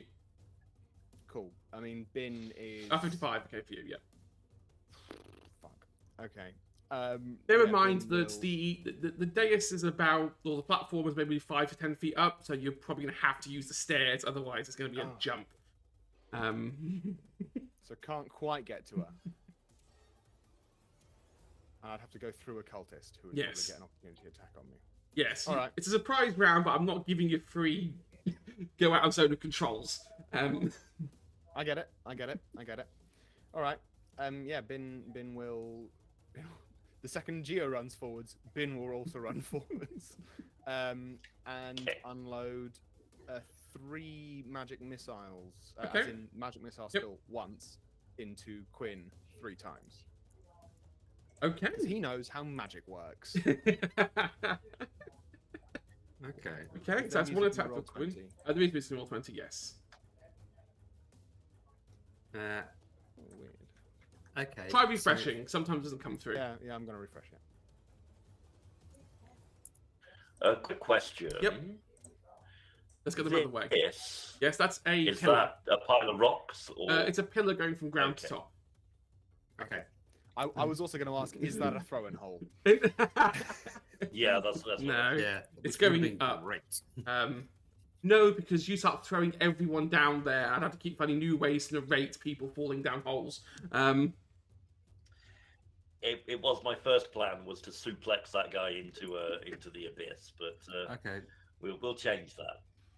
Okay, well, Bin's action will involve him Mhm. running to here and then firing 3 magic missile bolts at Quinn. Okay. If you want to roll damage My- that for me? While And then AJ Geo does his get turn. him straight up here. That will be 3 individual counts of 3 force damage. So 9 altogether, okay? 9 altogether, yeah. While AJ and while T4B and Geo doing their turns, roll me a perception check. Bin. I'm gonna swing a 1. great axe What? at the back of this dude. Okay, roll to hit for me. That is 18 for 20. Oh god, yes, you'll hit. We're not debating that. Is C4 being doing an attack as well? Yes.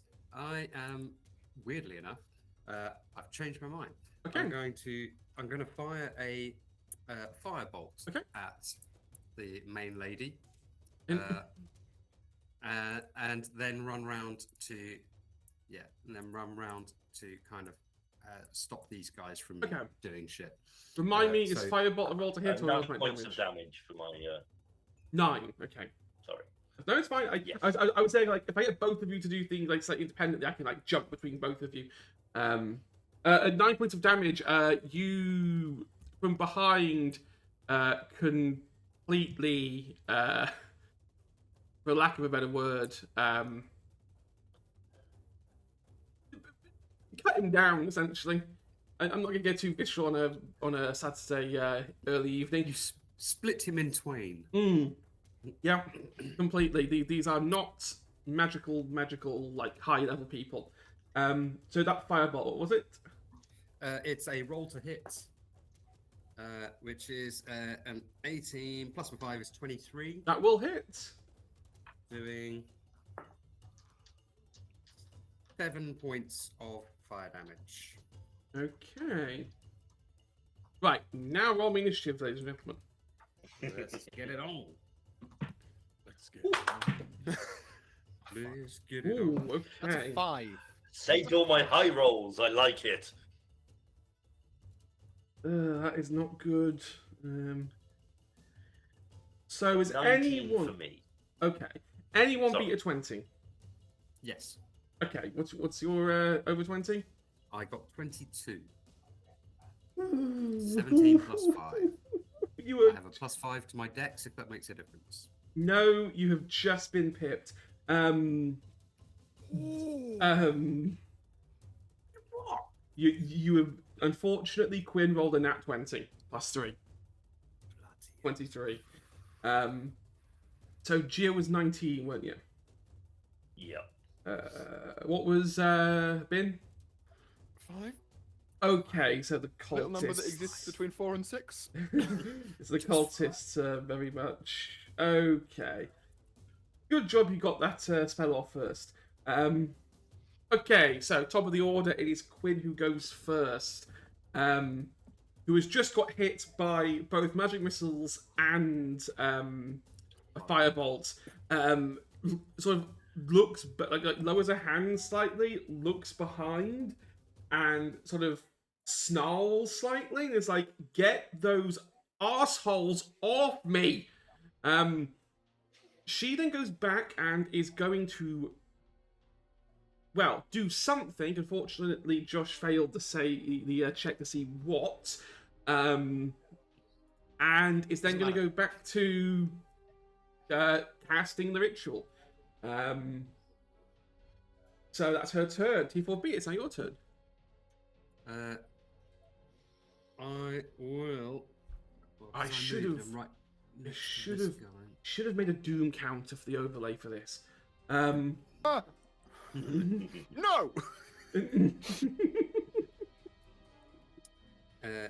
Well, I will punch this guy in front of me with my Go for with it. my thunder gauntlets. I'll roll to hit first. They call them T4 Thunder Mitts. Yeah. Thunder Mitt. For an 18 to hit, I mean, 18 will hit, yes. doing 12 points of force damage. Oh, yeah, you straight up kill that guy. Knock him back into the water, I'd imagine. As he is gone-areno. And then I will step across to this guy. And I don't think I've got anything I can do as a bonus. So I will And my turn. stand there. Okay then, Geo. You're up. Okay, Geo is going to take a little hop this way and take a swing at that dude, which is 15 plus 6 for 21. That'll hit. I see all the good rolls have been saved for the fight. For Not 8 so points of fast. damage. How much was that? Yeah, 8 points at 8. 8. Okay, yeah. He looks severely hurt, guy. Severely hurt. Okay. But not dead. Not dead. Annoying. I will then simply just use my movement to move around and position myself without leaving his range between these two. Tactically shimmying. It is the cultist's turn. So, we're going to keep this nice and simple. The one next to T4B is going to attack T4B. Yeah.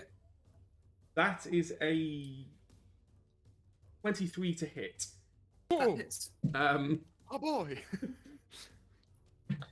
For 5 points of damage, slashing damage. Yeah. So kind of like turns round and like so they've kind of got what are they called? Glaives. That's it. So they kind of like turn around and slash with the glaives. They turn around. Unfortunately, Geo has left himself open to 2 attacks. Yep. You can take it. That's another 23. That's 2 19s I've rolled. But the second You're attack, saving all the best as well. but the second attack was a nat 1 for the other guy. So one guy totally misses and fumbles. The other one gets a 23. I think does hit. Which hits. Yeah. It's probably the only thing that does hit. 4 points of damage, slashing damage. Fabulous. The other one is going to There's 2 more left. One is going to come down slightly to here and try and attack Bin. For 14. As he goes to attack Bin will say, "Oh, nice clothes. You get them from your sister? I'm gonna reaction cast Silvery Barbs. Ooh.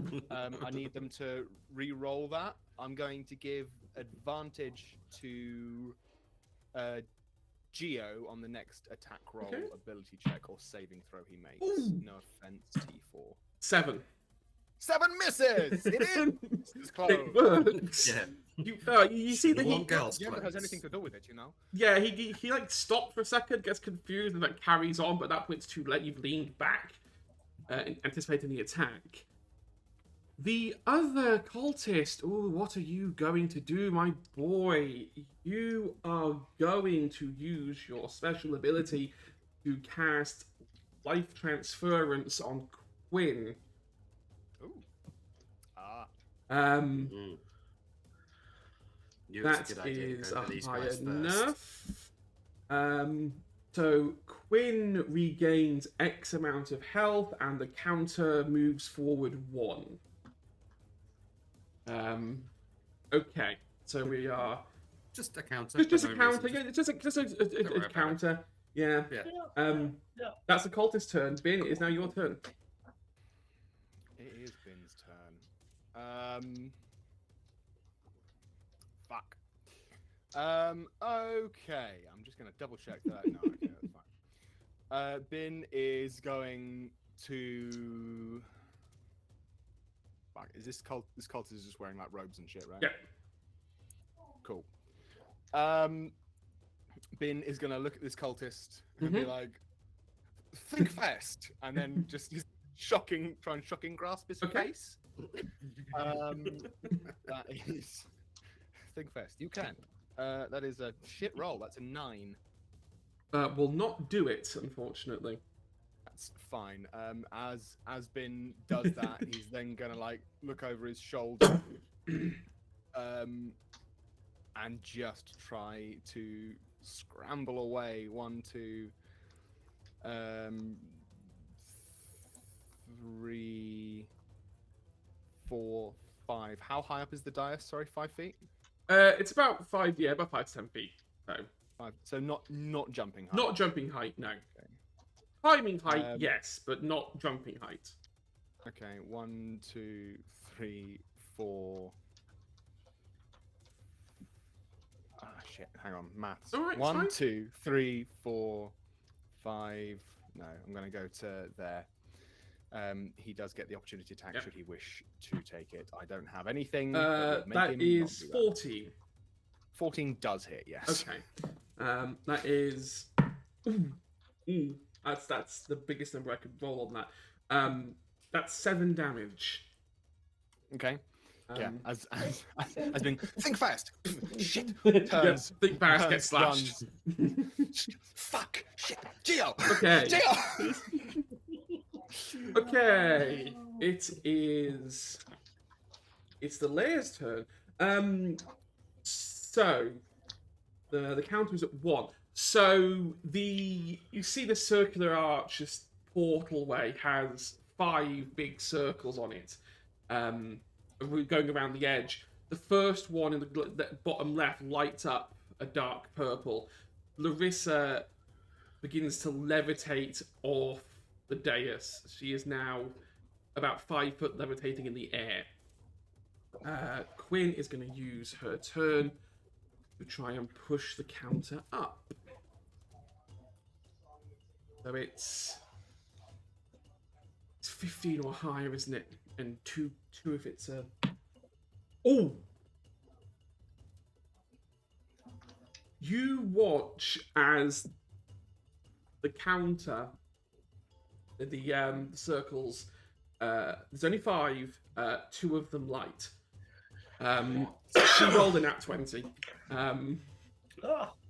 Chevron 2 and 3 encoded. And No. Larissa is now 30 foot, levitating in the air, almost parallel with the center of the portal.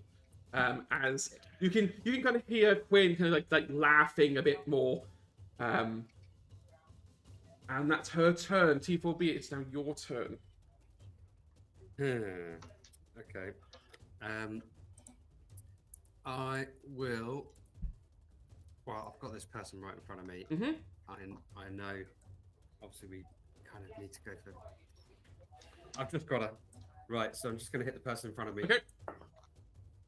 For a 20. Oh, that'll hit. Four. That'll hit.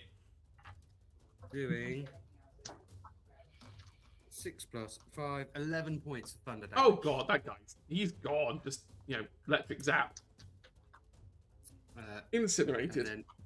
And then I will run towards this guy over Mhm. here. Okay. Perfect. Mundo, Geo, is now your turn. Okay. No pressure. So these steps next to the cultist. Yep. Is that a high rail or is that quite? So it's a high rail. Okay. It's a low rail. It's a low rail. Yeah. I mean, in terms of, would I be able to move into this square part, so without clambering over and requiring an ability check? Yeah, no, I'd say you can do that. You can climb over to the side. Yeah. That's not a problem. Okay, cool. So Geo, I'm not that perfect. petty. That is very useful. Okay, so Geo is gonna go there, Uh-huh. and then risking the opportunity attack is going to run up the dais straight towards. Okay, Quinn, so the opportunity rather. attack is 2 opportunity attacks. 2. Yes, because he left 2, didn't he? I Yeah, do apologise. 2. Thank you Not, for keeping me not in. to be shitty. No. If I'm going to be shitty to everyone, I've got to be shitty to everyone. Where I are just these don't want to numbers waste the coming advantage from? on a cultist. Where are these numbers coming from? It's a 23 and a dirty 20. Yep. Okay. Okay. That is. Thankfully, I rolled low on damage for you. That's 5 points of damage.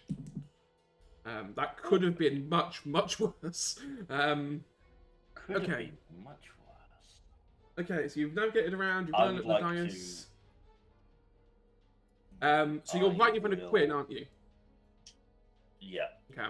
I am going to bonus action second wind Okay. to recover some hit points. So that's 1d10 plus 3. Gets myself 7 back. Hmm. I'm going to take my first swing at Go Quinn, for it. which is with advantage thanks to silvery barbs, which is a nat 20. Nice, That will that's what you definitely want do now. it. That will do it. So that's double the dice. So I know I should have made her. Yeah, I should have been nice. I should so have been. that is, it's a all in. That is only going to be 9 damage. 9 damage. Okay. That is fine. Yeah. So I just need to do note of that. Right. That's fine. And then I will action surge Okay. Yeah. and take another swing. Go for it. Go for it, go for it. Which is a 13 plus 6, 19 to hit. That will hit. Come on. For a further, that time I rolled very high, 15 damage. How'd Okay. you roll higher on the non-crit? Oh, yeah, I know. Like, That's Okay. nice for you. So this is what I should have. So I was like, because she's readied an action that you didn't see, do I unleash it the second you get in front of her, or after your turn? And like, no, I'll do after your turn because that seems fairer. And then you go do 24, damage. It's like, yeah, no, I should have done it before. As you hit her, she turns around with that readied action she did, and she's going to cast Thunder Wave at you in attempts to try and knock you back. reasonable. You need to make a Constitution saving throw. DC 16. I am Come on, Gio. very You've glad got so you said much blood. Constitution. You've got so much blood, mate. You can do this. Even with a plus 5, Mm-hmm. that is only an 11. Okay. So you get hit for she's doing this at second level, not first level. Of course she is. So Tell me you're a it's warlock without telling me you're a warlock. Yeah. Because of course she is. that is 11 damage. And is pushed 10 foot away. So she's going to push you Off the back edge to of the off to dais. the edge. It's not enough to take falling damage, but you are going to have to climb back up. Reasonable. As she looks very, That is very me done. pissed. That is everything I could do. Good. It's a cultist's turn. You see that the one cultist next to Bin is going to attack Bin. Bin is the threat right now for them. Sure. That's an 8. That's not going to do it. The one next, yeah, just like Just the mechanical hand just. just docks it away. Bin doesn't even know. I don't Like like Dr. what- Ooh. Octopus. However, the one next to D4B just rolled a nat 20. Of course it did. I can't actually see that one, so I cannot help you there. I'm sorry. For 7 damage. Which is a shame because his armor is 20. Yeah. Like, it's the only look. Okay, the only time I get to hit the bloody guy is if I get a nat 20 or a really high number. So I am not. I look. I'm happy. I'm taking that. I'm happy I quit for once. You Normally, say I'm 7, yeah? 7. Yeah, 7. Yeah. The other 2 cultists are going to cast life transference to try and help Quinn. One fails and dies. As the nature transfers his last bit of life out of him. The other one succeeds and gives back some health to Quinn. That takes her modifier to negative 21. Screw you, Geo. Bin, it's your turn. It is. It's been a long time. Larissa's 30 foot in the air, isn't she? Yeah, she's 3 foot in the air now. That's very annoying because I wanted to cast a touch spell. So in lieu of that, I am going to. Fuck. Okay, I'm not sure that's appropriate. Yeah. I'm going to It boink. will certainly distract them. You're I going would to like point. roll to boink. Roll to boink. please. Roll your best point. Bin is, yeah. While looking around, the mechanical hand again like whirs into life and just lunges towards the face of the cultist nearest. I like this idea of it being an autonomous think fighting slow. hand. That's a much better 25. Oh god, that'll hit. Yes, roll damage. That does. Fuck. That does 1 lightning damage. The good news is 1 is all you needed. He just feels his arms like jerk towards. He turns and just Like a sees this static cultist shock. crumpled on the See, floor. it's not even like a full electric shock, it's like a static shock, that's just enough to kill this guy. Geo had done a very good job of carving him up for you beforehand. Yeah, that's fair. Way to go, Ben. You really showed him. I'm participating. Okay, Larissa is floating up in the air. There is no Yep. way for me to reach her. Quinn is there. My colleagues are around me. I've got so many touch spells. Why did I make a really fun gimmick of having this mechanical hand that does all my cool stuff? It's fine. Bin is then going to. That guy's dead. That guy's dead. That guy's dead. That guy went towards Geo. Let's bring out the old measury moo. And 1, 2. Yeah. So Bin's going to go like the long way around. Yep, that's fine. To get up onto the. Yep, you're onto the altar, yep. Into there. While he's there, obviously I can't do an investigation check or anything. That'd be an action. But like. On the map, we can see it's a little like Yep. red fluid. Red has made fluid. these circles. Mhm. Is that the case?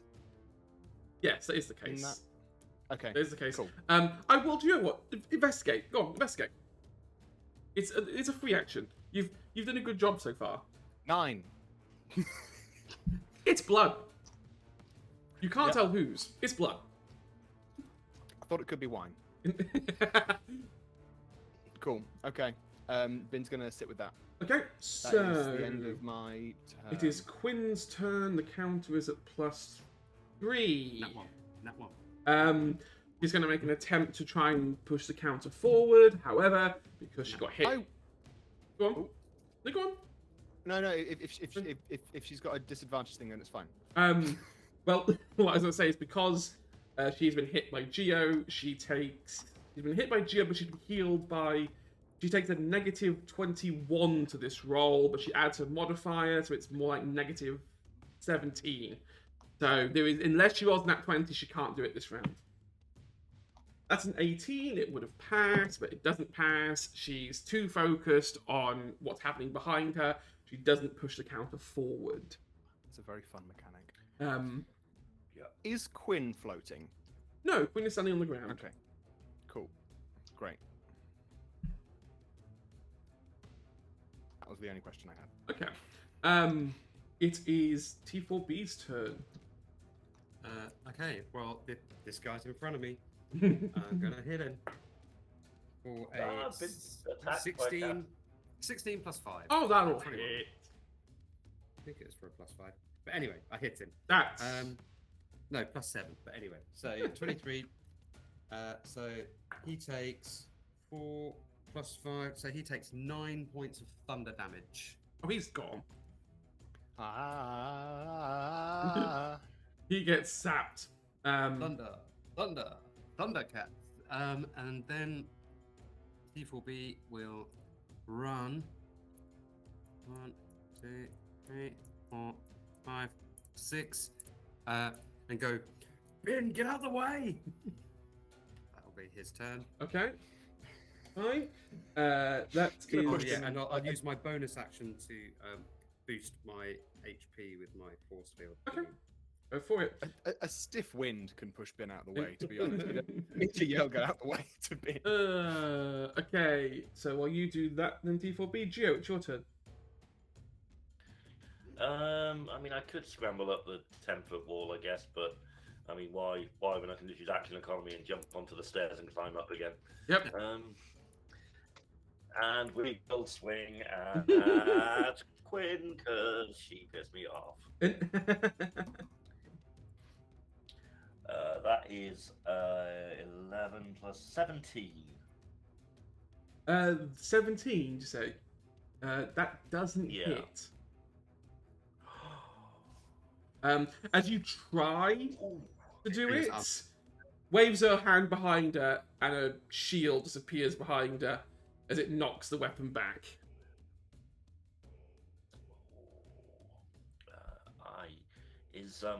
Is scowling a free action? Scowling's or I do say have scowling's to, a like, free expend action. it? Scowling's a free action. I will just scowl at her then. Scowl away. She's burning slots quicker than I thought she'd burn them. Okay, so anything else from Geo? I think that's all I can do. All you now. can do, okay. I've used my useful stuff. The cultist is going to see you trying to attack Quinn and sort of charge up the stairs, come up to you and try and attack you. That's a 10, that's not going to do it. Lovely. Is useless. Bin, it is your Being very turn. brave. It is Bin's turn. Ben is going to look up at Larissa and realise that he's not tall enough to reach her. Are you not 30 foot, Bin? Not yet. Which makes it sound like I'm setting up casting enlarge reduce. I'm not. Instead, what Bin is going to do, you watch some like lightning sort of crackle within some of the cylinders on this mechanical arm. Bin positions himself here, and he's going to cast lightning lure on Quinn. There's a strength Okay. saving throw from her. What's the DC? 14. She rolled 14 plus her strength is. I'm going to cast 15. Silvery Barbs, and as I cast Lightning Lure, I'm going to like grit my teeth and say, "Get over here, you blonde Person. woman." Okay, so re-roll it again. Okay. Yes, please. Disadvantage. I'm going to give advantage to. Let's give it to T4. That's still a pass. It's 18. Fine. You improved it. Then going to you like anyone watching would see like Bin's eyes like briefly roll into the back of his head, and like some little ticking sounds can be heard more from the arm. I'm gonna use 2 sorcery points Okay. to quicken spell cast. I'm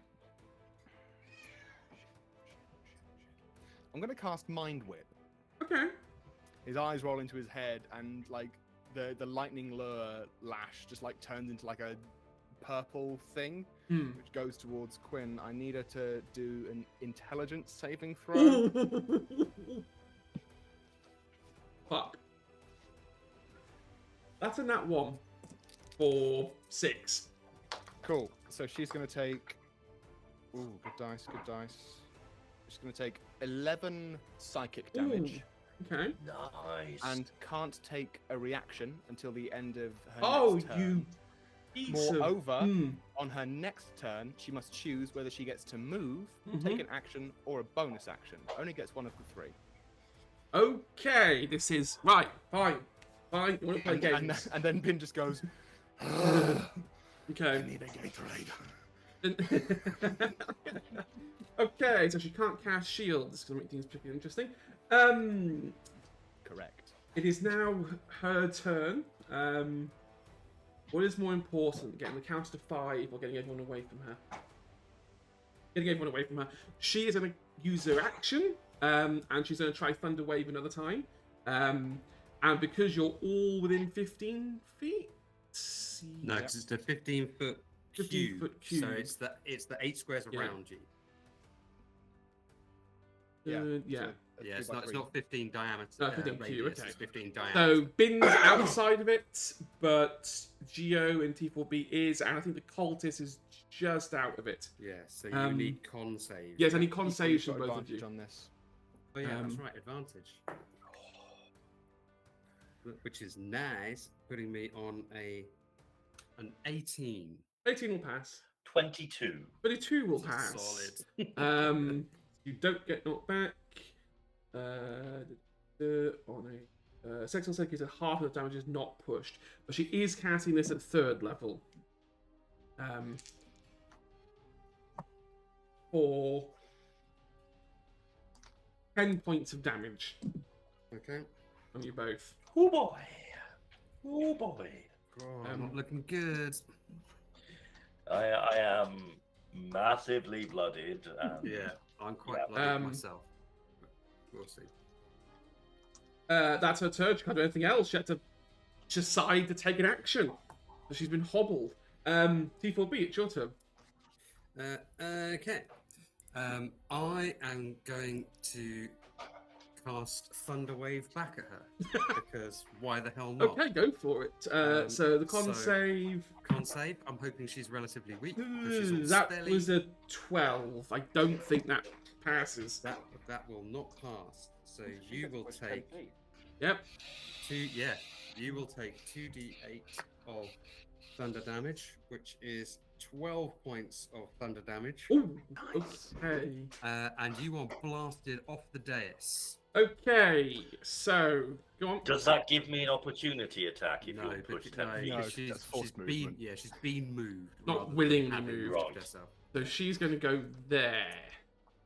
Bin, I need you to give me a dexterity saving throw. No, a dex check. No. Acrobatics or athletics? Choose which one you want. Can I ask what it's for? No. Okay. Acrobatics or athletics? Yes. It's going to be athletics. Go for it. That's a 10. Just a flat 10. 10 will do it. The DC wasn't high. It was more of a case of making sure you were ready. As Quinn gets knocked off the dais, the effect on Larissa ends, and she drops 30 feet from the ground. You are close enough that you are able to put your hands out and using your body kind of grab her and stop her from hitting the ground and taking falling damage. And you're now holding a Larissa, who is very unconscious and very, well, cold.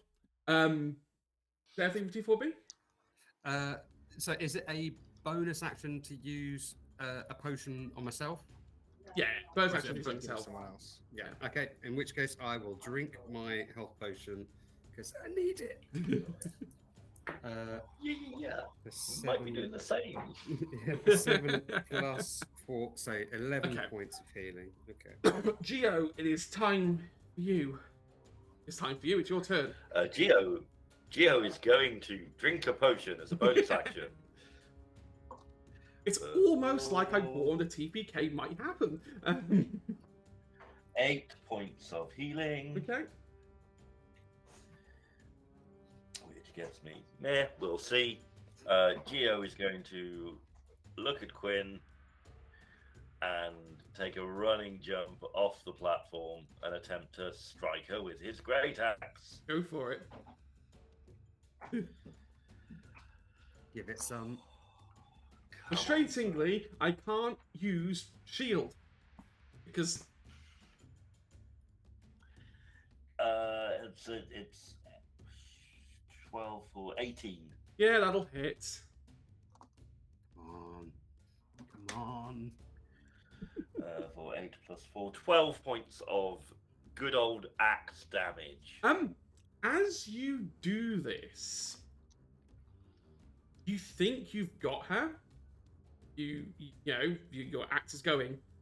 Despite not being able to react, because it's not her reacting, a shield forms around her, blocking the attack. But I want to make this perfectly clear: she is not reacting. Something else is reacting. Yeah. So you do 0 damage, unfortunately.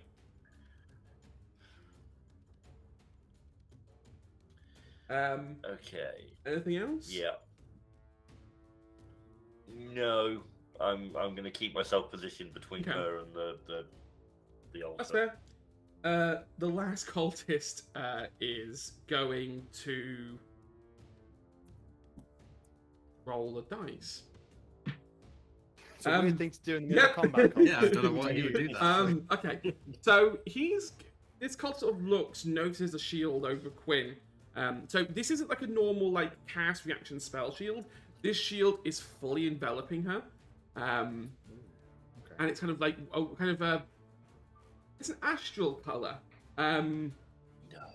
It's a pinky blue astral color, and the cultist is going to sort of look a bit like, oh no, this isn't good. And rather than attacking, is going to use all of their movement to run away. Oh no. I think they've had that moment where it's like, okay, this is above my pay grade. I'm the only one still alive. I think I can get out of here. And that's their turn. Bin, it is your turn. You may put Larissa down if you like, or you may hold on to her. I will let you do that for free. Bin is going to start running with the girl in arm. Go for it. 1, 2, 3, 4, 5, 6 Okay.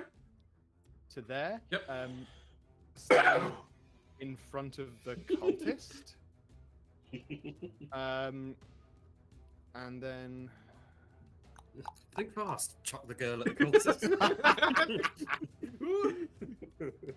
and Quinn is 55 feet away. His eyes flash purple. Mm-hmm. This time the arm does nothing, but the eyes flash nonetheless. And I need Quinn to make an intelligence saving throw. DC 14. As anyone looking a little bit too closely would see, just like a little spike of psychic energy go towards her. She has a 16 on the die. 16 misses. Yeah, plus modifiers. It's fine. Okay, that's action. That's movement. Bin will then. Come on, maths. Come on, maths. Come on, maths. That's fine. No, that doesn't work. That doesn't Okay. work. Okay, it doesn't do anything. He's gonna. Yeah, he's just gonna stand there and look between Quinn and this cultist. Girl still in arm. Is she dead? No, she's alive. She's cold, but she's alive. She's unconscious. Okay, that's fine. We can work with cold. Okay, is that your turn? That is my turn. Okay, it's Quinn's turn. Because she is off the dais, you see the dots sort of fizzle out one by one as the portal begins to close on itself. Quinn looks pissed, but she's sort of holding herself, and she's sort of like, okay, right, you lot are so frustrating. Look what you've made me do. I'm not supposed to do this yet. Why have I got the... Fine. She opens, clicks her fingers, and right next to her, the lovely, familiar black dot appears that expands into a portal. Sort of looks back at Geo, goes, "Strike me if you want, it won't work. You wretched, annoying things. I will be back." Can I try and grapple her rather than striking her? Ooh. That's an attack. It's an attack. However, as you physically try to reach her, that shield is physical. It is you could Right. She's slippery. You can try and put your arms around the shield, but it's a bit too big. I will come back, and I will finish the job. But right now, I have other things to do. And as she does that, she's wearing a bracelet on her arm. Geo will see this. It's like a gold chain bracelet with a little pink crystal on it. It starts flashing. Flashing intensely. And she looks at it for a second and goes, "Oh. Well, in that case," clicks her fingers, portal disappears, clicks her fingers again, a new portal appears, clearly changing her destination. It's a lot of fucking portals. Yep, thinking with portals is fun. And she walks through it, disappearing off the map. And we are technically out of initiative because there's no more combatants on the field. Unless, of course, you want to try and gun down the last cultist. Yes, because Yes. he or she was loyal to... Okay. So, Quinn is now gone. Then it's T4B's turn. Quick I will... question. Yep, go on. Yeah. Sorry, before. No, go on. And does the portal immediately disappear, or would there be Disappears time? right behind her. Okay. She's learnt, okay? If you leave a portal there you guys open, you will just jump straight into it. She has learned to close the door. That behind was her. my question. Was could I barrel through with her? We're like a ferret up a trouser leg, really. Yeah, so yeah, she's gone. On death's door, but gone. So yes, T4B, if you want to try and gun down this final Well, just because I can, I am going to drop my shield, cast Okay. catapult on it, and and fling it Yep. at the guy. So he needs to make a dex saving throw. which he rolled a nat 1 on. Fantastic. Okay, so he takes He takes out a 3d8, cup of tea and then it goes, oh, 3d8 bludgeoning damage, doing the or shield default again. 15 points. I of bludgeoning. mean, yeah, no, you don't. No one survives that. Don't be silly. So Quinn disappears. Bin stood in front of his cultist. T4 looks over, fucking punts the shield, then goes, Yep. Boing. "If you, Just goes if you tell down. us everything you know, we can." No head. Just ducks. And With that, we are most certainly, definitely out of initiative.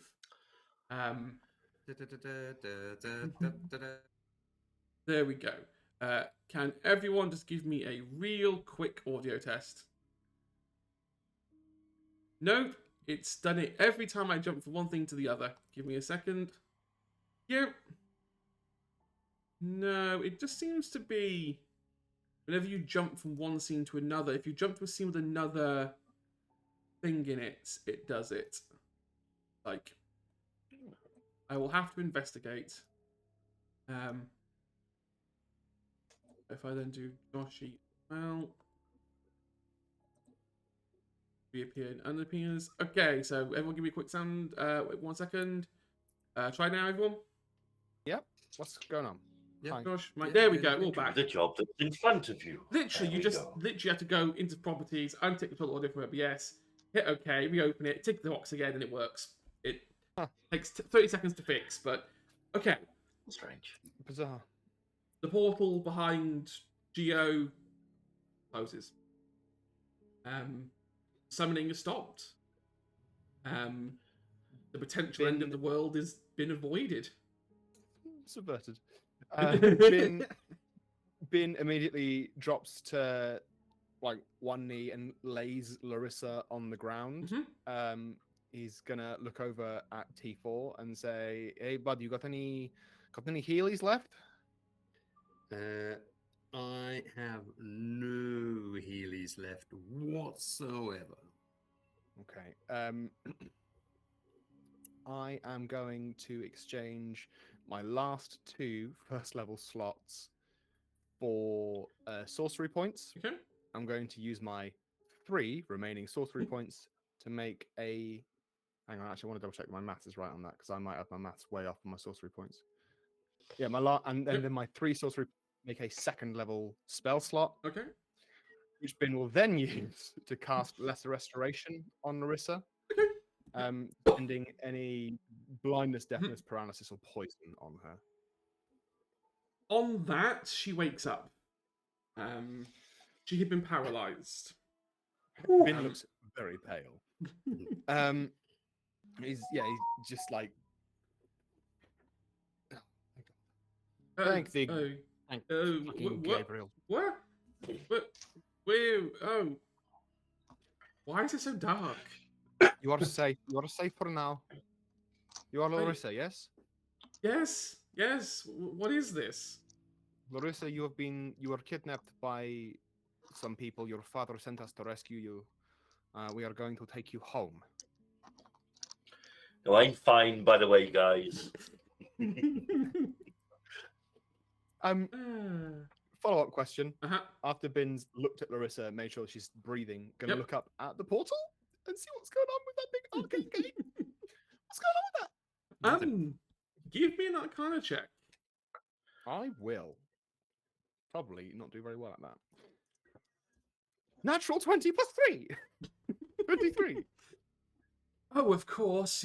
I love it when it's like, oh, they'll never do well on that, and then they decide to smash it. Talking of smashing it. You get the feeling that this is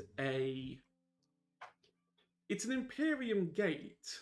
Now that you're looking at it properly, now that you're not throwing spells around, you've got time to actually observe and up close.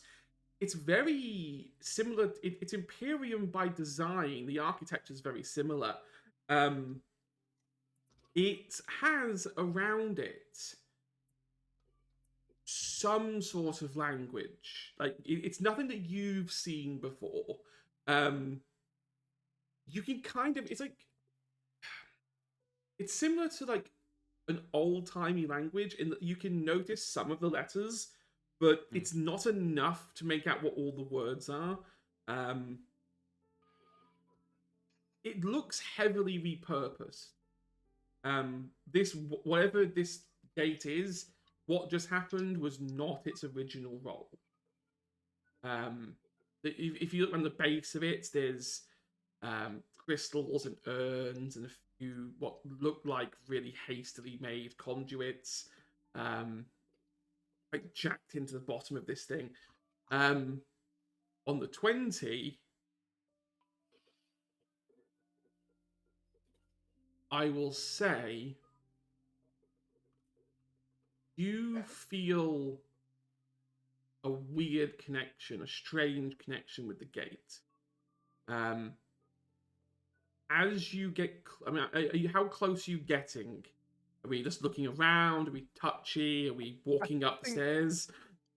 Yeah, I think Bin like looks up at the gate, and then as it starts, as like he feels this weird, strange connection, he'll definitely start to like walk towards it.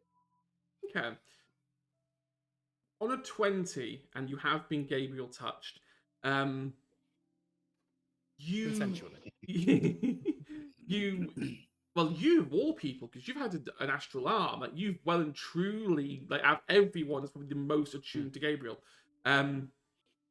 You begin to hear Gabriel. Okay, that felt weird. I felt like a real surge of demonic energy, and then it just disappeared. And I'm talking to you, which means you're standing in a place that's weakened again. What is it with you guys finding these weakened places? Do you believe in fate? I suppose technically I am fate right now, so yes. Cool. I don't. Look, Oh, wait, I do. Look. Everything that happens, you know? Well, and you see that he takes a moment and goes, look, I don't want you to describe what's going on. Can I just, with your permission, take a look through what you're seeing? Sure. You Bin closes his eyes. you sort of feel your eyesight just disappear for a second. And then just as quick as disappears, it reappears. Gabriel in your head goes, I thought all of them were destroyed. I thought, well, not all destroyed. That's a bit of a lie. There's going to be some out there that I inevitably couldn't have got to. What's it doing down in a cave, though? That doesn't feel right. That is a transportation gate. The Imperium used to use them to jump from various locations. And he gives you comprehend languages for a second so that you can understand what the actual text around the side says. And it's not a perfect translation, but it's along the lines of all together amongst the stars, we explore, we adventure. Okay. And then clicks his fingers, it's gone. Back to Gobbledygook. Not so much comprehend languages as like get the gist. Get the gist. I mean, it's literal. He is being. That is a literal translation. You get the idea that whoever wrote it deliberately wrote it cryptic. It wasn't designed to be a direct sentence. Gabriel kind of takes a second. Well, that would explain how Quinn was funneling energy. I don't understand where she got it from, though. That's the only problem.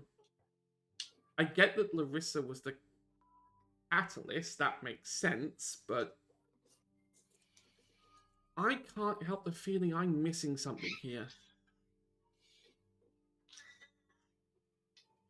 Something's not right. Something's been moved. Something's changed. I don't know what. Not an airship of 300 or so people. I mean that. In the grand scheme of things, that's not anything or there. That's fine.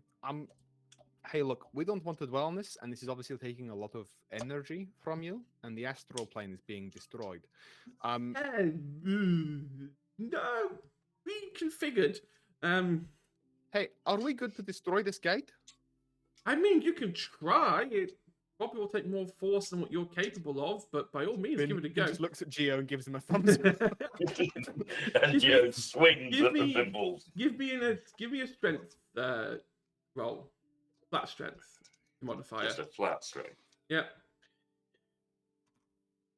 17. 17. Once T4 sees him doing that, he will also advise maybe smash out the bits that light up. Yeah, that's the So- kind of If that area makes I'm any aiming for. difference. So the bits of light up are too high for you to reach. Right. But you go into the one corner of this circle, and while you can't destroy the gate, you shatter one piece of it, so it's no longer a complete circle. Perfect. It is now inoperable. I will put that piece in my backpack and take it with me. That's exactly what I was going to say. Souvenirs, boys. Gabriel sort of looks and goes, "Okay, right. I have to go do some stuff. This is important. Something is wrong. I think Quinn may have played me. And I think Sure. I may have just inadvertently handed her what she wanted." And Gabriel goes quiet. Finn turns and says, "Oh, what a rogue! What a rapscallion!" That Gabriel. Anyway, we have the girl.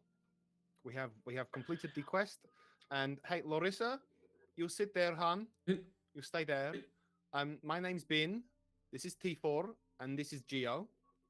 I'm going to clean the blood, and then we'll take you home to your house. Why are you cleaning the blood? Let's get rid of the summoning Oh, ritual okay. symbol. Yeah.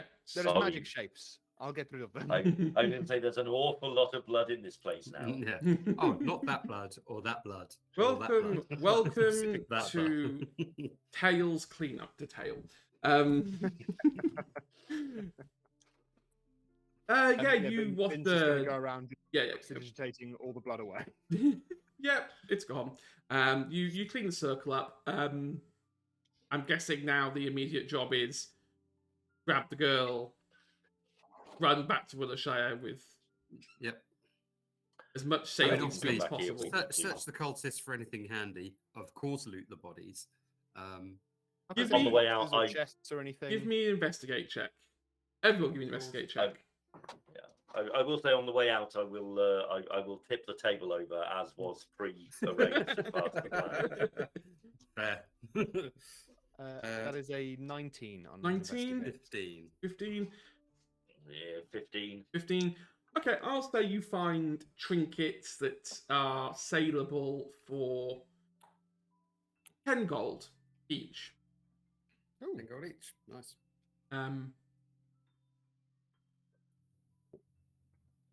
The journey back to Willowshire is... I don't know. How's everyone feeling? What's everyone's thoughts as they're kind of going back to Willowshire? I think Bin is relieved that we've extracted our hostage. And like, I think after anything to do with Gabriel, Bin is always half like, I'm sure there's something going on that I need to be concerned about, and half like, this is far beyond me. I'm just trying to get on with my life. And if it means that sometimes this Gabriel guy talks to me, power to him. He needs to stop destroying the astral realm.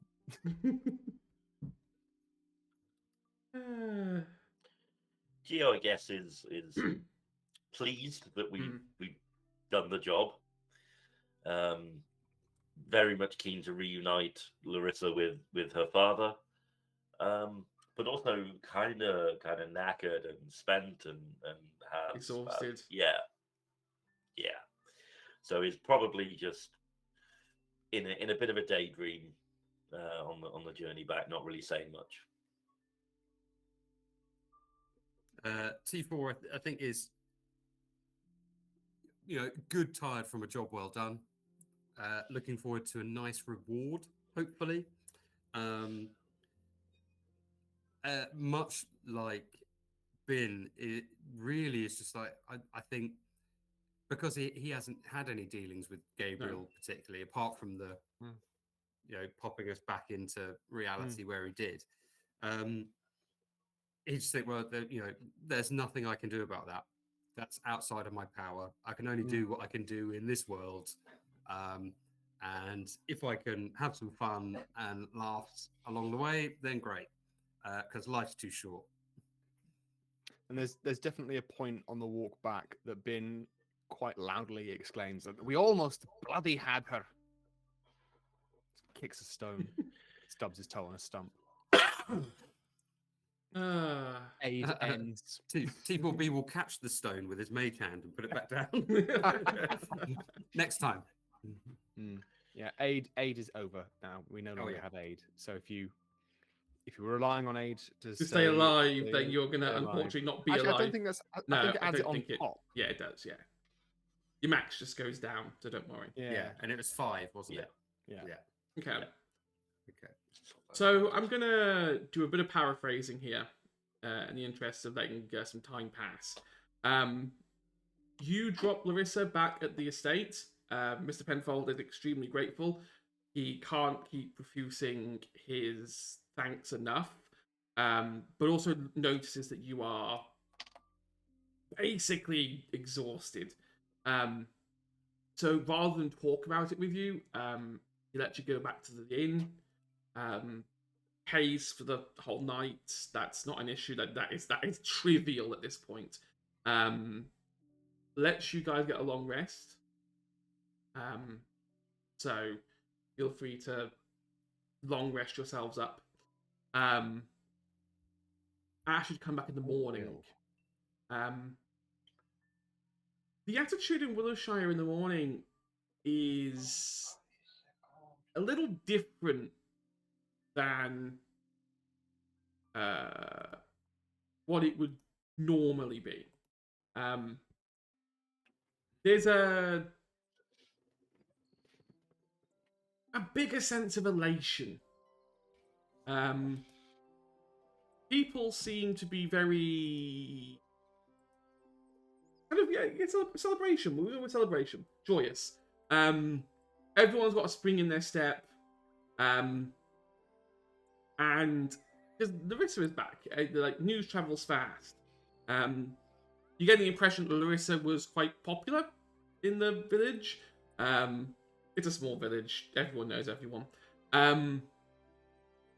You go back, I assume, to the Penfold estate in the morning to talk more about reward. Absolutely. The first thing you notice is the car is back. Whoops. It came back. Of course, we told them where it was. Yeah, we would have said that. That's true. Yeah. We did. We did tell the You guard. did tell them the car was back. The car is back. And Arthur Penfold is standing outside his estate. I cannot thank you enough for what you did. I honestly thought I was going to lose Larissa. The only kind of anchor I have left, I guess. It's hard to put a price on family. I know, and now you want... If I was to put a price on family... you see that he orders Alvin, his head guard from before, to come forward with a small chest. Inside is, for you to divvy up as you see fit, 600 gold. Wow. Nice. There is also 3 spell scrolls in there, but they are currently blank. Interesting. He turns around and says, so those spell scrolls I can't do anything with. However, there is a person in Sage Haven who owes me a favour. They will enchant them for you to your liking.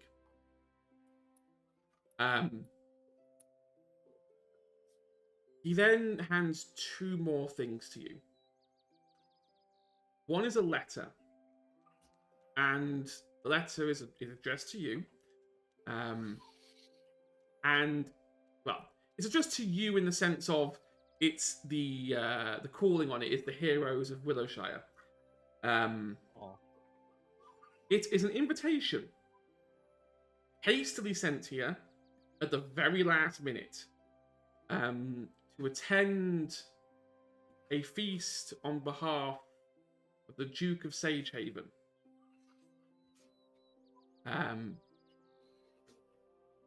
Mr. Penfold or Arthur kind of goes, I was originally going to go, but I figured I want to be here with Larissa. So you can go in my stead, and I've already had it cleared last night. It should be a nice little party. I mean, everyone's, word travels fast, and the Duke is interested to meet the people who stopped, well, whatever it is you stopped. I don't really know many of the details. But, one last thing. He pulls out a seal of a tree with a few stars Not an around actual it. seal. Not an actual seal. No. Little handheld seal, little nice circle, image of a tree on it, and a few stars. This is the crest of Willowshire. If I'm not high up in any nobility chain or like high command, but if this helps you get places, if you show it to people, they should treat you as if they were treating me. I don't know if I'll open any doors for you, but maybe it It comes shouldn't in get me use. slammed in our face. Yes. Maybe it'll help. And if you ever need anything else, feel free to ask, and I can try to accommodate. I mean, it's a long road to Sagehaven.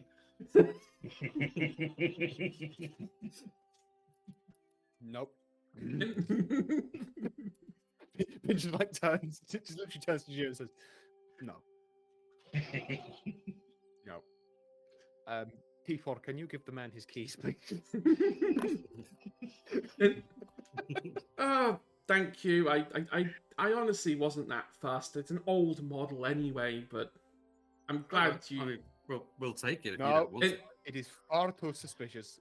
We will get robbed. it is very obvious. A dragon, if they exist, will take us. We will I- die. I've always said they're very gauche anyway. Let's not be shitty. Let's not be those people. Yeah. Mr. Penfold, this is very kind of you. Not to speak out of turn, I have advice. Okay. We did not kill the person who took Larissa in the first place. They escaped. We killed all of their followers, all of their acolytes. Just FYI. They will probably try to return. It seems as though Larissa is a person of importance for whatever this cult is. And she will need protecting. Arcane and physical. These people can open little holes in space Mhm. and like here and just appear. Well, then that settles it. And you see, he like pulls Larissa down. Larissa is much more perkier now. Much more confident. Her hair is now properly flowing back as opposed to being kind of like tied into a bun when she was kidnapped. She is wearing light leather armor and a short sword. Well, it settles it. I can't protect her. I have one last job for you. Take my daughter to Steelhaven. If there is one place she is going to be safe, it is going to be with the guild. I mean, safe is a Relative funny term. word. When she's not being kidnapped, you'll find she's actually quite adept. Hey, look, we all get kidnapped sometimes. You know, it happens. Finn like remembers an occasion where he got lost once, and like assumes that's the same as being kidnapped. He doesn't say that out loud. Cool. Right. Well, one more person for the journey. You can get a I wonder if Vincent's around.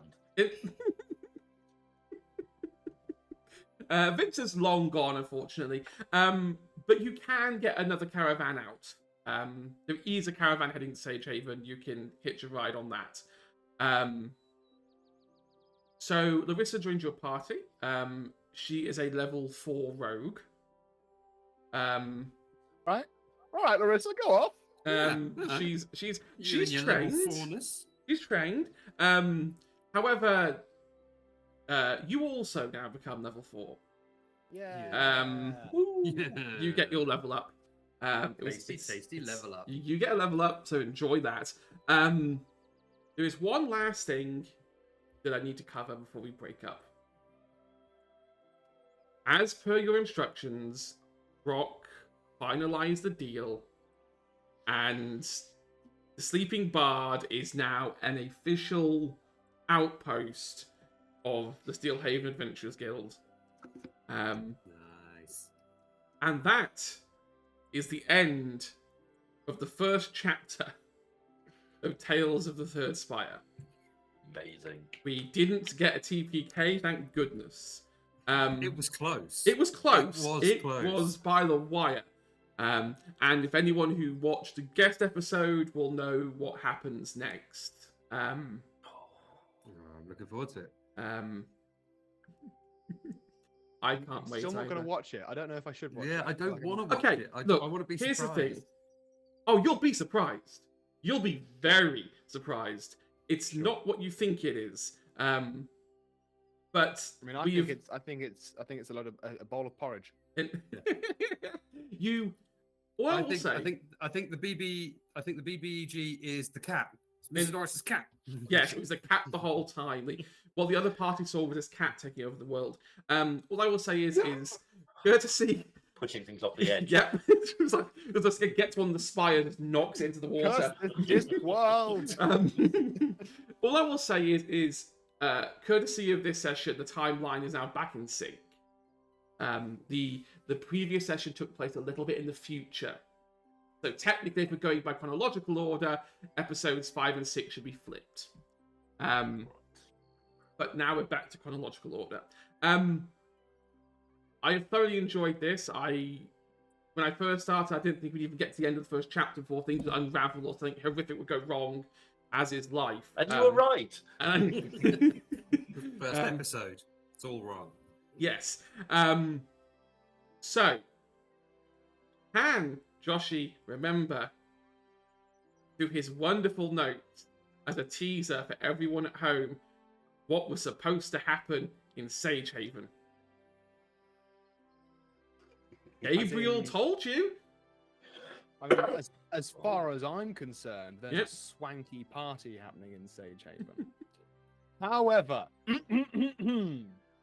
Let's see. control. Shall we see how good Sagehaven? Joshi's notes are? Copious. There is going to be a murder in Sagehaven There is going to be a murder in Sagehaven.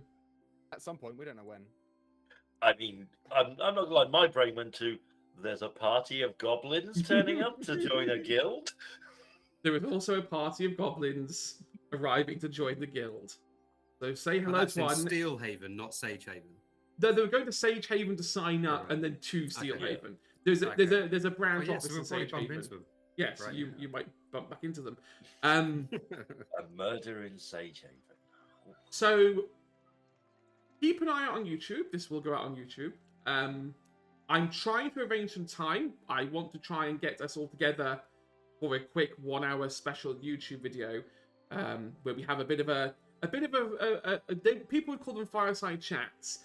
Have a bit of a talk about what we thought about the first chapter, and also go over some of the stuff we missed because I imagine there's loads.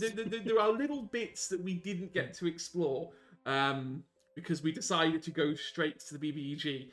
And you may kick yourself as I will give you some of the answers you missed, and then you'll go, oh, now it makes sense.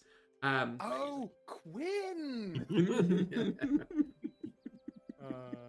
Anyway, I've let Quinn, everyone. short for Quinsant. Quinsant, yeah. The sad thing is, in my head, I'm going so close, but so far. Anyway, I'll let everyone sign off, do their plugerinos, where we can find you, and we'll go straight to Josh. It's me, Joshy Longlegs. Welcome aboard the Chaos train. Doing a lot of streaming on Twitch at the moment. If you're not following me, do just click on my name, and follow me. I'm doing some interesting stuff, I think. You don't have to agree with me. Sudoku. Sudoku. I did Sudoku today, and I was very bad at it. Hedge, very good at Sudoku. I had a lot of difficulty with it. Normally I don't have difficulty with it, but there's other stuff going on. That we've got some Pokemon stuff. We've got co-working streams that I've started doing. But obviously, when I'm busy, I stream less. It's a real gamble. Twitter, Instagram, TikTok, all of them. Search for my name. It's All the Joshy good Longlegs. stuff. All the good stuff. D&D 5e actual play podcast. Dice and a Slice. That's DICENASLICE. It's a podcast I do. We're going to be releasing a new episode, I think, Tuesday next. So not the 6th, but the Tuesday after that. It's going to be our first episode in quite a few months. But we're going to be getting back on a regular release with that. I have heard the episode. It's a very good episode. Plenty of time to catch up, in which case. And I am going to offset the ego karma from promoting my own stuff by promoting an actual play D&D show called The Real Housewives of Dungeons and Dragons. And the pitch is the cast of a Real Housewives of Atlanta, for example, are taken into the Forgotten Realms. And it is just catty, and it is like set up in that same way. It's very good. It's Real Housewives of Dungeons and Dragons. You call that armor? You call that armor? It's just a fantasy Who Karens, do you think isn't you it? are? Pretty much, yeah. It's distributed by Acast, I believe, but it could be distributed by someone else. It's an all femme cast, and it is just absolutely fucking hilarious. I cannot wait. That's me. That's you. Down we go. Mr. Mike. So I as always, never have much to plug because I don't do much. But if you want to listen to my weird ramblings on Twitter, I mean by listen I mean read, then it's at LumberjackK8. I have plans to stream at some point in the future. Just need to figure out what. Otherwise, you'll just be sat watching me silently read a book or something. Which, you know, I've seen worse things on Twitch. Yeah. So, like, in terms of plugs, the internet, it's great. Over to you, AJ. Much like Mike, I have lots of other stuff going on, or alternatively, I do nothing at all. Find me on Instagram, find me on Twitter. I tend to post silly, childish, geeky things, or sometimes diatribes against an overbearing and overzealous government. But other than that, you know, it's all fun and games. So hopefully catch you then. Awesome. So yes, I've been Hedgehawk. I am on Manapot Studios on Monday doing a relaxation special of Space Flicks and Kill. I'm looking forward to it. A character, not so much. The idea of relaxation is I can just see the dripping sarcasm coming out of his mouth right now. Thursday, we're back on episode 2 of Misadventures in Appalachia, where we get to go round Appalachia one more time. We are going to Morgantown. There's going to be so much scavenging because I think these people are loot hoarders. The TTRPG system lets you hoard just as much as you would in the actual games. So you're just there picking up every bottle and putting it in your inventory, and it's just like, yeah, it's gonna be a lot of fun.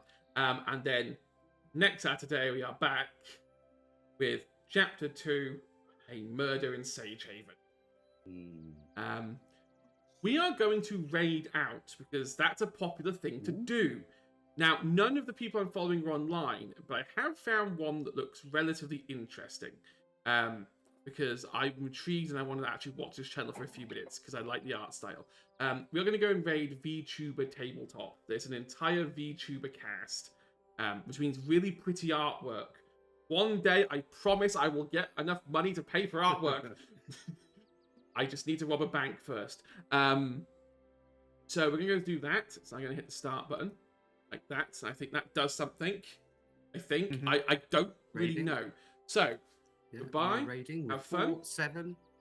Yep. Yeah. then And then you'll you'll have the option to send the raid off. Aha! There we go. Right, I can sign us off properly now. Right. Yes, you can, yes. See you next Saturday for more tales. Goodbye. Bye. Bye.